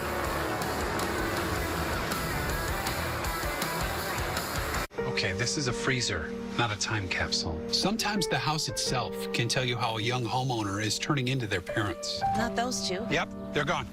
Forever? Yep. That there is Progressive's Home Quote Explorer website where I compared home insurance rates. We don't need to print the internet. Some are beyond help. I will give you $100 if you can tell me what this is. Scotch egg. It's a meatball. Progressive can't help you from becoming your parents, but we can help you compare rates on home insurance with Home Quote Explorer. We've got a lot of work to do. For Toyota, racing isn't all about the numbers. Like 162 Cup wins. Our 3 Cup Series championships. How about those 3 Daytona 500s? It's about the thousands of bumps and bruises. It's the millions of fans and the endless rain of confetti. I love you guys! It's the countless I love yous. Our success is in a generation of memories. Here's to the next. Fox Wednesday, The Masked Singer is back.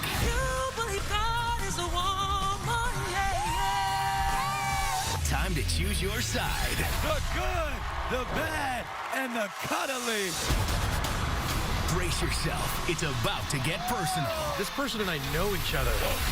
Plus, be there for the bombshell moment no one saw coming. They just walked off the stage. The Masked Singer, all new Wednesday at 8, 7 Central on Fox. I'm gonna be very legendary. Make way for me. Make way for me.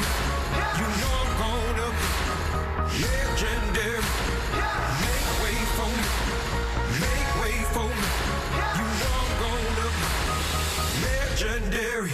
Are you ready? Make way for me. You know I'm gonna be legendary. This year, there's a whole new season to love what we love. Burnouts. Winning. Racing. I am NASCAR. On the front lines, every detail is critical and every second counts. That's why Verizon Frontline is built for 5G to help enhance situational awareness and improve crisis response. Verizon Frontline, the advanced network and technology for first responders. 32 laps to go in Phoenix. Here's your aerial coverage of the leaders provided by Goodyear. Anything can happen as long as you have the drive. Goodyear, more driven. Chase Briscoe, Chase Elliott, 0.4 of a second apart. That's what it looks like. And I take it all back to the line that you just saw Chase Briscoe run versus the 9 of Chase Elliott behind him, down in 1 and 2. That 14 car is way up by the wall right in the middle of the corner, and the 9 can't do that. He can't run right into the wake of him. He's got to go where he doesn't, and it's just forcing his hand to run where he doesn't want to be. So Jamie Mack, who's shifting and who isn't? Yeah, we've been watching, and Chase Elliott still shifting on both ends of the racetrack. Chase Briscoe, however, has started shifting in turns 3 and 4, the tighter end of the track, maybe because he's running just a little bit lower, as you see right there. But it just seems to me that Briscoe is able to control the race, not having to drive his car quite as hard. I think this all comes down to lap traffic and who's able to manage that, and it always seems like the car behind has a little bit of an advantage in lap traffic. So there's telemetry in for Briscoe. And Larry, I've got to ask, downshifting, what effect does that have on gas mileage since we're going to be close? Yeah, Mike, there's no doubt. Shifting, whenever you're not in high gear, you are using more fuel. And I'm looking at my fuel predictor right now, and the pattern or trend I'm seeing, the Ford count, which would include Chase Briscoe, include Kevin Harvick, Ryan Blaney, they seem to be closer on fuel than the Chevrolet camp right now. Oh. It's interesting. And I mean, I'm talking right on the number of making it to the end of this thing. So here's Chase Elliott's telemetry. A lot of break into the corner. I feel like Chase Elliott really ran hard on that opportunity of the lap traffic to try to get on him, and maybe, you know, overran his car a little bit, got those tires hot, trying to cool them off right here, riding a little bit. I don't know if I see Chase Elliott. This changes everything. Around. Eric Jones has developed a penchant for late race cautions. It was with 2 laps to go last week. And here, tire down, heavy Lots damage of tire right down. front. Damage to the front splitter. He's going to have to limp it back.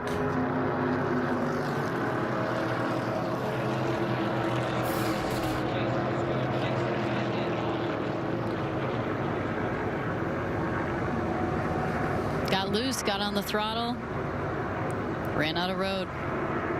That's a lot of tire down. He didn't make that hard an impact to the inside wall. Corners hit the wall, but these tires we've just seen, you know, sliding the least little bit. They really, they must be pretty thin, it tells me, because they don't slide long, and they're flattened down. But I tell you what, it's promising that this guy's driving a car back. I love what I'm. and how they were coming apart at Vegas last weekend. But You know what, guys? This could be the make or break stop. Regardless if we have more cautions or not, this might be your last trip to pit road. Think about November. I know Kyle Larson is out of the race. That pit stop is what won him the race and the championship. Well, I don't know about making it yet, but it can break you. No mistakes. We've seen it all day long. We talked about it in pre-race, minimizing mistakes. The 11 car up front had mistakes. The 12 car has been the car to beat all day long, made a mistake in pit road, did at least a little bit of bobble. Do not have a mistake right here. Eric Jones makes it back to pit road. Justin Haley will be the free pass car.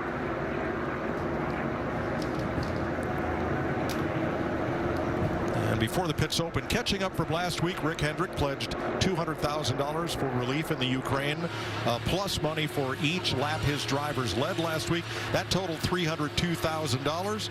This week, Roger Penske has pledged $1 million to World Kitchen for Ukraine relief. Tremendous gestures. Jamie?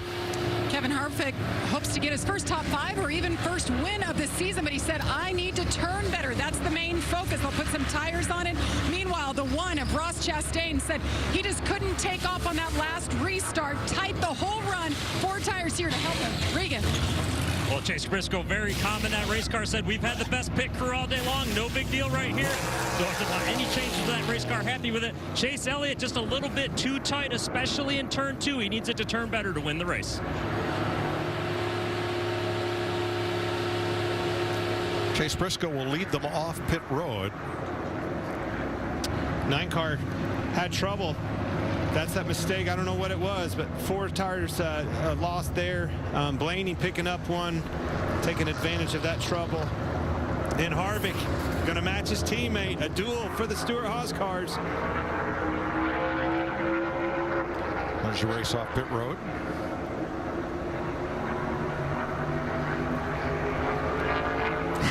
Chase Briscoe's team justifiably gets to celebrate that one. They put it in the driver's hands. They certainly have. And he took the answer to call. They gave him a good stop last time. He went out and led all the laps. Put him in position here. Now he's got to fend off his teammate. Ooh, mano a mano. Eric Jones was able to make repairs and get back out on track. So we get another restart, and they have been wild today. Right from the start of the race, that's Kyle Busch way down on the apron, testing it early. Next one, Logano and Reddick down there, and then everybody decides to go to the inside. That's what 7 wide looks like there. And when you know you've got to get down to 2 or maybe 3 wide exiting that corner, that's a leap of faith down there. It's a good thing there's a lot of room.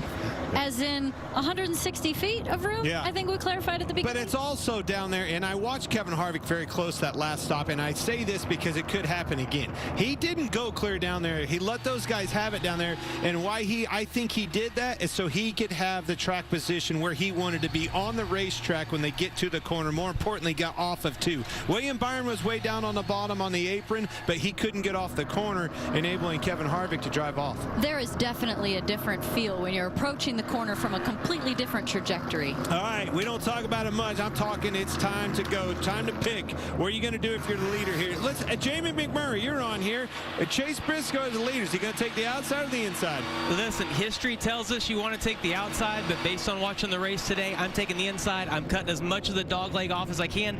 I think that the resin they put on the outside has started to wear off, Clint. The inside lane's going to win this restart. You know, it's interesting you say that. I agree with that, but the conversation there is with Chase Briscoe. He has shown he likes that outside, especially in 1 and 2. He wants to run higher than most. He's finding grip and making success up there. If he gives that away and Kevin Harvick can get to his outside, I think Kevin Harvick could win this race. Well, here's a quick look at the Progressive race summary with 22 laps to go. 6 different leaders have swapped the lead back and forth 15 times. We have 20 cars on the lead lap. 7 caution flags. Bunch of wave arounds here. Let's see what they choose. Here it is. Talk about hungry hounds. Here's Chase Briscoe looking for his first career win. And Kevin Harvick on a 46 race winless streak. And we are just hearing that Kyle Busch was too fast entering pit road. Man. Going to the doghouse. From 10th, he will restart in the back. Not a good time for that. I don't think they didn't choose that lap. Here it comes. Oh, excuse me. I'm sorry. It's right here. Man, I'm so used to seeing tracks backwards. Gets me every time. Briscoe inside, Harvick outside. Chastain inside, Blaney outside. I think a big part of this conversation is what's behind you. We call it help, but it's really not now. No. It's any man's game. You're going to see these guys fan out. Ross Chastain, you know he's going to be aggressive. He wants to get this Trackhouse bunch in victory lane. Get them tires warmed up. You can see both of them scrubbing it very hard. When have we not seen teammates up front on the final restart of a race? I think that all comes down to the parity that we've been talking about. It makes sense, right? Those guys have worked well together. They probably are setups are really very close. They've worked on tire pressures, everything all race long. There's a reason why those 2 cars are up front. They're prepared almost identical. Tony Stewart and Gene Haas have the front row here with Chase Briscoe and Kevin Harvick. It'll be 20 laps to go when they get the restart green.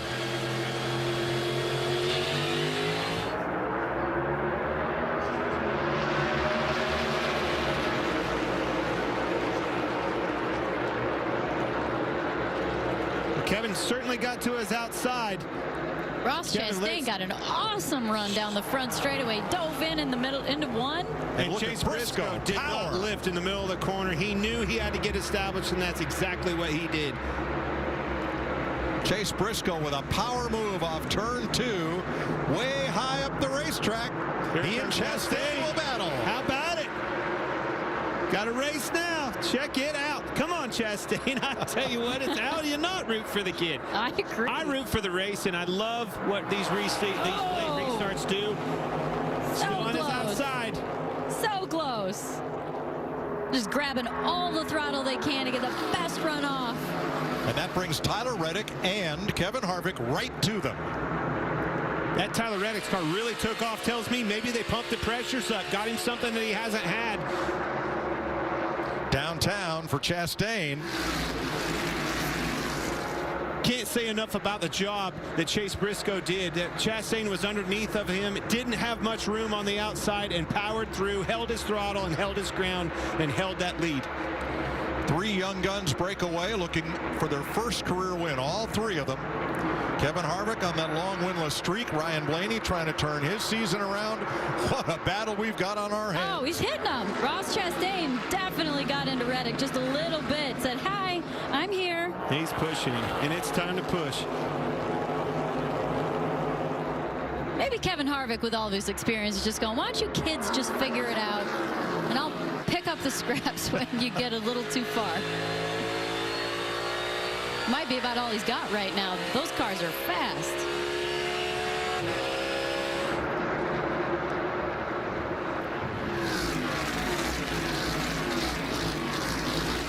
How many career wins in the top 5? 65. No.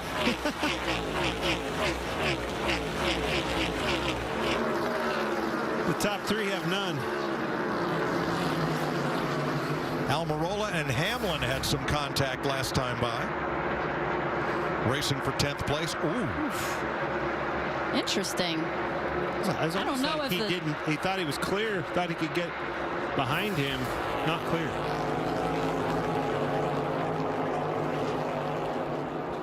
Briscoe and Reddick have just run their personal best laps of the race. You see the speed that Chase Briscoe's carrying in the corner. You see the car just dive how hard he's getting into the corner and hitting the brake.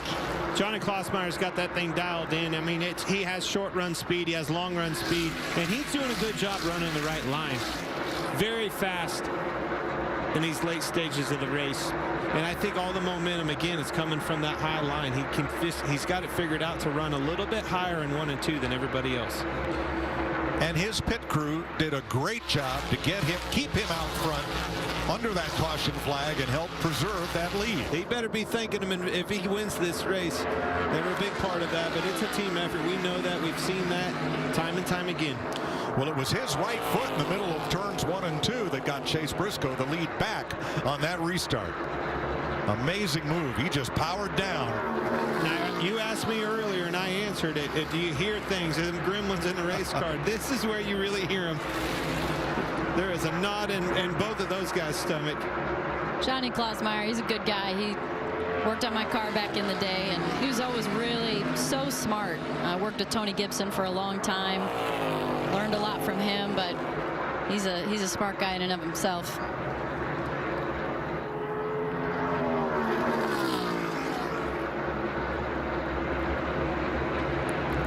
Harvick starting to make some inroads on 3rd place. Chastain.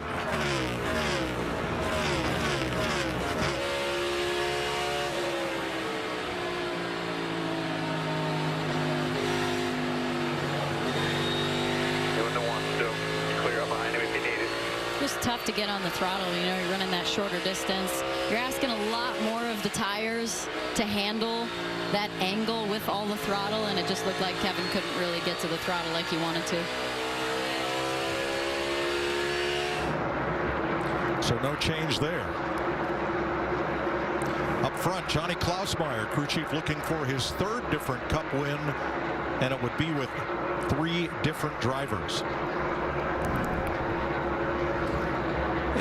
Jamie Mack, tell me, I mean, catching this cat and then passing him is 2 different conversations. We've been hearing you talk about shifting. You're able to see who's shifting, who's not all day long. Is that something you can do to maybe capitalize on a pass for the win here?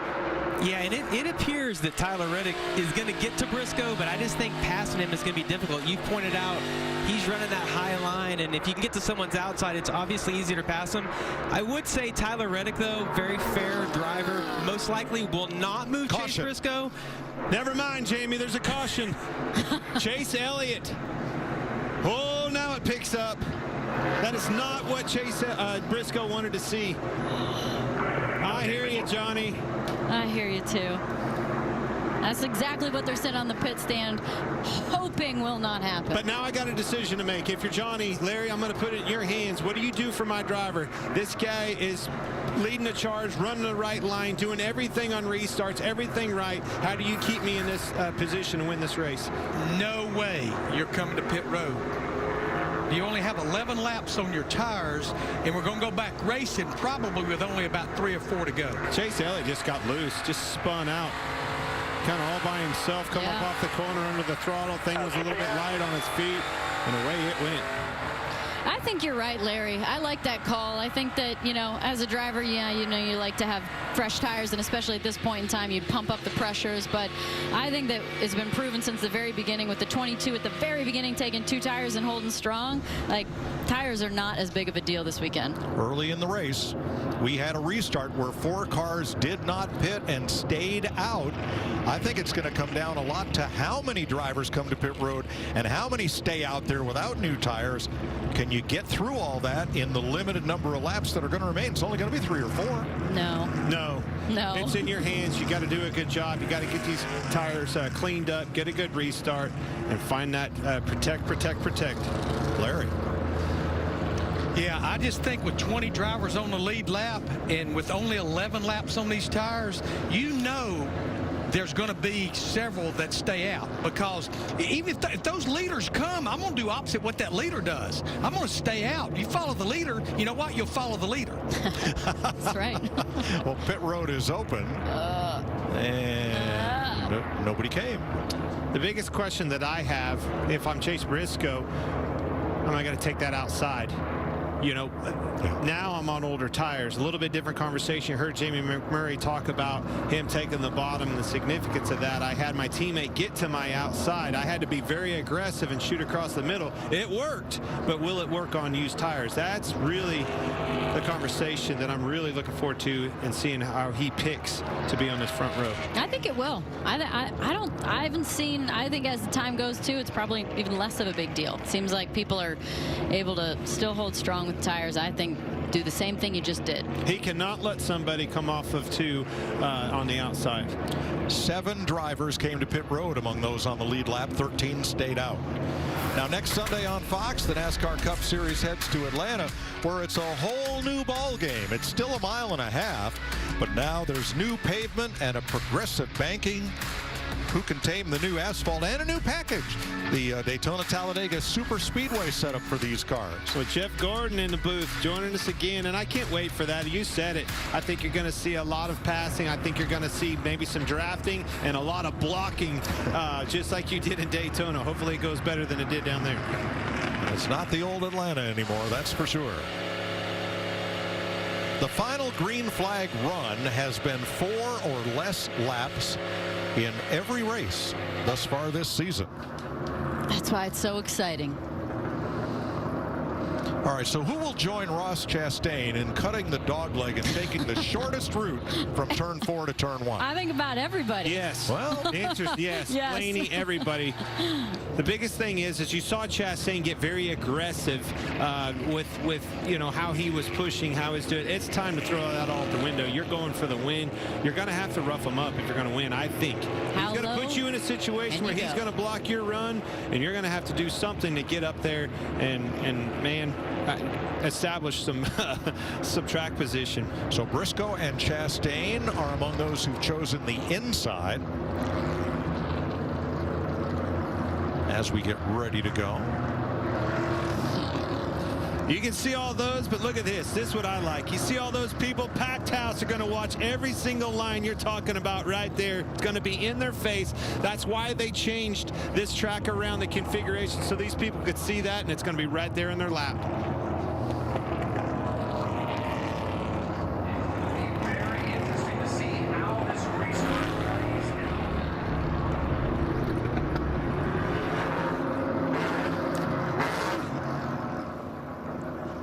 So we will restart with 3 laps to go. They will choose this time.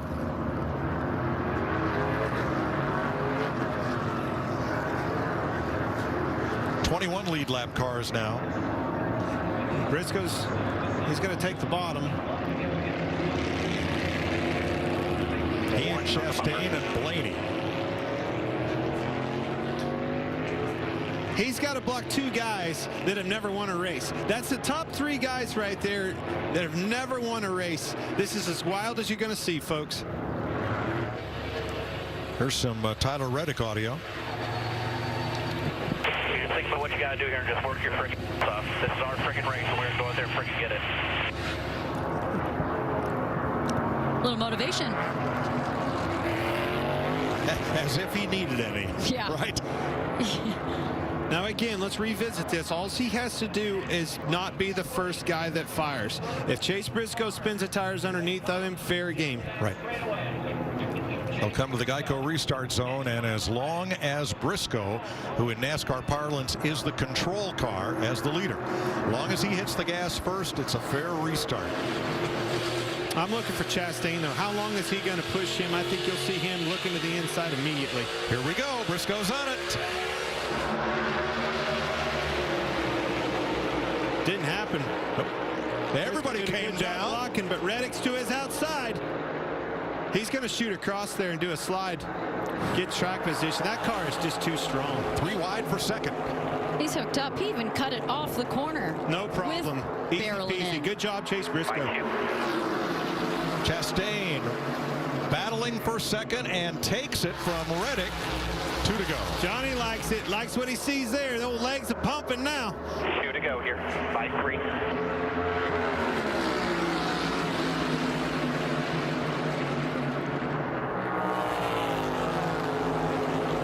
They are wadded up from 4th on back. Briscoe into turn 3 with a 5-car length lead. Reddick looking outside Chastain. 1 lap to go, sponsored by Credit One Bank.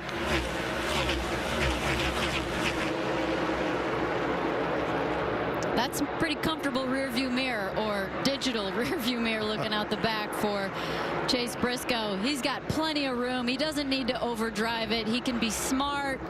Bring it home. Into turn 3 for the final time. Driving for his boyhood idol, Tony Stewart. Chase Briscoe becomes the 200th winner in the history of the NASCAR Cup Series.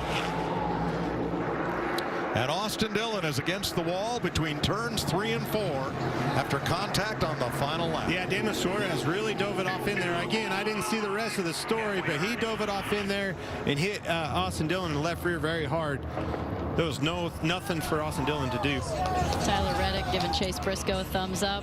It's cool to see. First career win in his 40th start. A congrats from Eric Almirola, whose consecutive top 10 streak ends today. And Kevin Harvick has tied Richard Petty and Dale Earnhardt on NASCAR's all-time list of consecutive top 10 finishes at one racetrack with 18.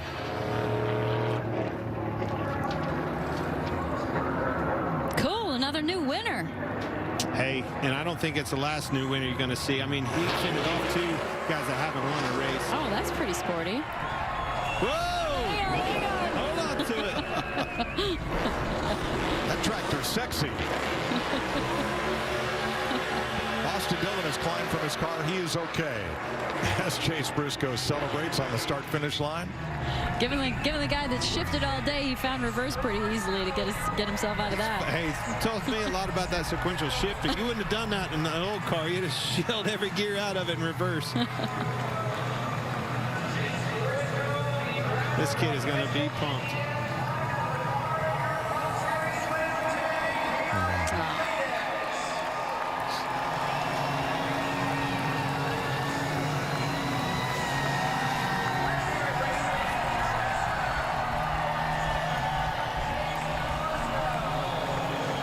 A big day for Stuart Haas here, and for Tony Stewart's drag racing team had a big day as well. Wow. Never forget your first one, do you? Ever. Sure don't. And hey, man, he worked for it. You know, I know all these guys, obviously, they were all my crew guys, JD right there, Lady Fry, all these boys. Taco, man, I'll tell you, this is a big win for them guys. I'm happy for them. Happy for him. We were talking about SHR and just where they were at as a strength of a team, and I think we saw him show up today. And truly a team victory. The pit crew got it done with that final stop that allowed Briscoe to hold the lead. Regan Smith. Well, Chase Briscoe, you had to hold off a couple late race charges, caution flags, pit stop at the end. Your pit crew doing an amazing job. You, my friend, are the 200th winner in the Cup Series. That's unbelievable. I was crying the whole last lap. I mean, this is definitely a team win, but just I got to thank everybody that's got me to this point. You know, 7 years ago, I was sleeping on couches, volunteering at race shops, and was literally driving home to give up. And Briggs Cunningham and Carrie Scher and Beth Cunningham gave me an opportunity, and it's led to this. So unbelievable. So blessed to be, driving at the organization of the team and the car that was my hero growing up. So to get this 14 back in victory lane, to do it with Mahindra Tractors, their first year in the sport, highpoint.com, Rush Truck Centers, Ford Force Racing School, everybody that's believed in me, it's unbelievable. you have dreamed for years, as you mentioned, of driving in your idol Tony Stewart's race car. You looked a lot like Tony Stewart out there today. Yeah, those restarts, I mean, we were sliding guys and everything else, and I hope the race fans enjoyed the race. It was unbelievable from my point. So thank you guys for coming out. We've missed you the last 2 years with COVID and everything else. So thankful to have you guys back. Without you guys, we don't have a sport. We don't get to race and do what we do for a living. So thank you to each and every one of you. I wish my wife and baby Brooks was here. Definitely special and one that's going to be remembered forever. Chase Briscoe gets his first career win in Phoenix. Well, let's show you his winning move on the restart, the final restart here. A little bit of mirror driving, maybe.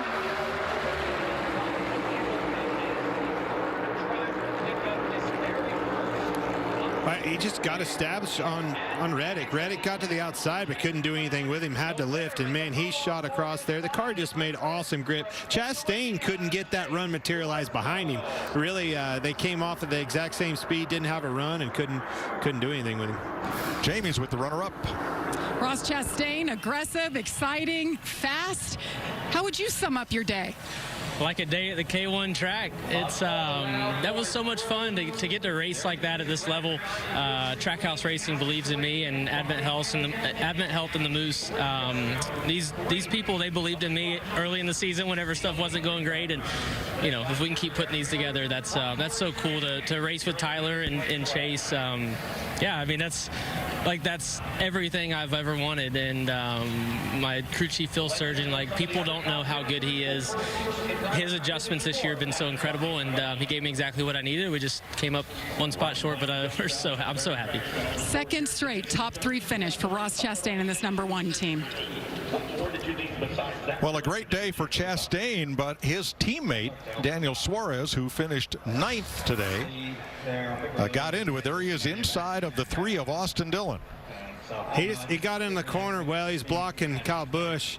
And then by the time he got off on there, you see him was loose. He was out of control and got into the 3 and ruined his day. So Dillon, who was en route to a top 10 finish, did not get one. He'll end up last car on the lead lap, 21st, but he walked away from the car okay. Chase Briscoe, NASCAR's newest winner.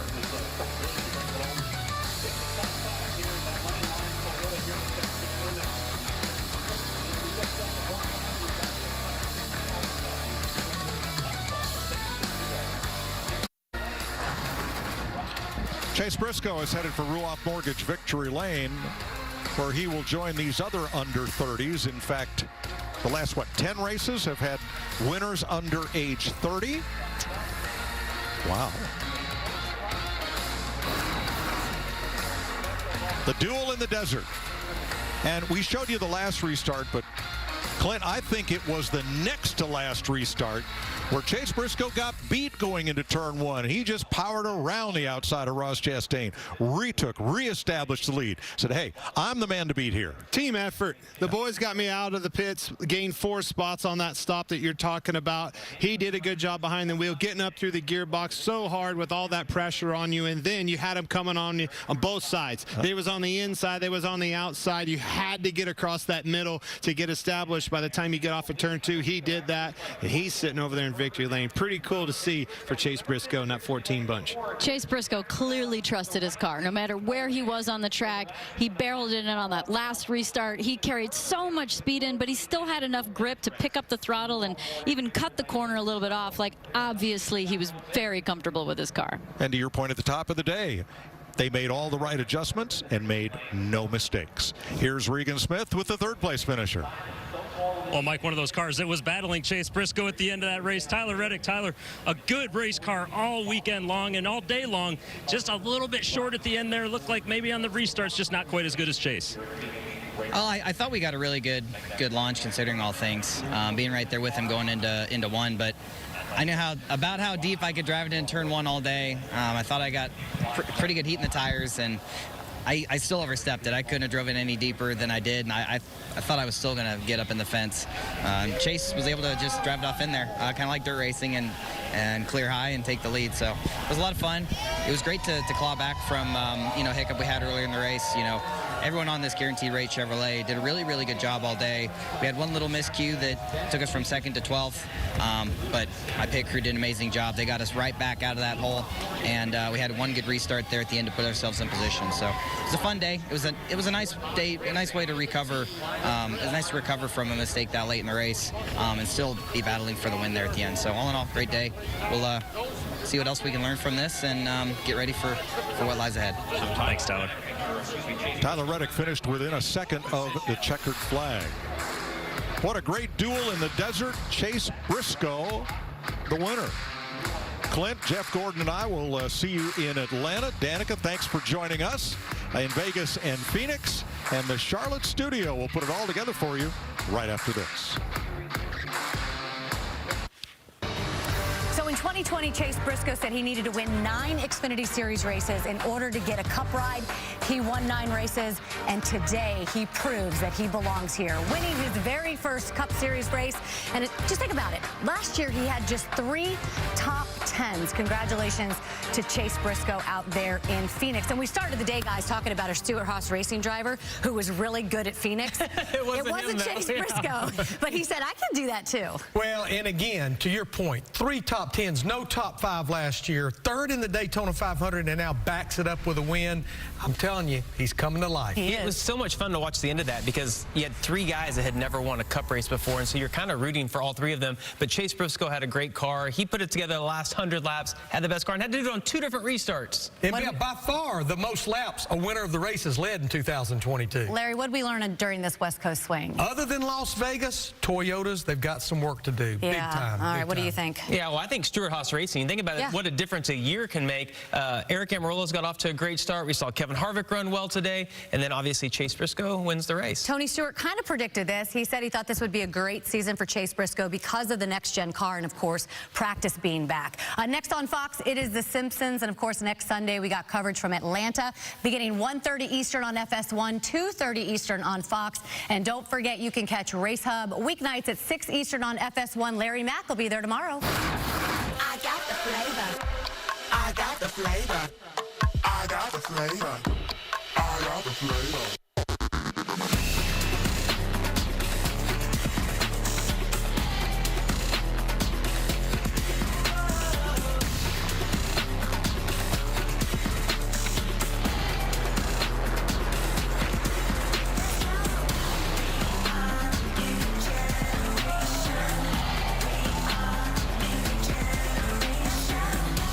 Hey, can we show you something? I'll allow it. Something new. I love surprises. I mean, really new. Like a new car. Well, this looks fun. And a new schedule. Hang on. We're keeping the road courses, right? Yeah, Chase. We got you. And a new legacy in the making. Hey, I just want to race. New garages to call home. Vamos, amigos. And a whole new reason to love what we love. Burnouts. Winning. Racing. I am NASCAR.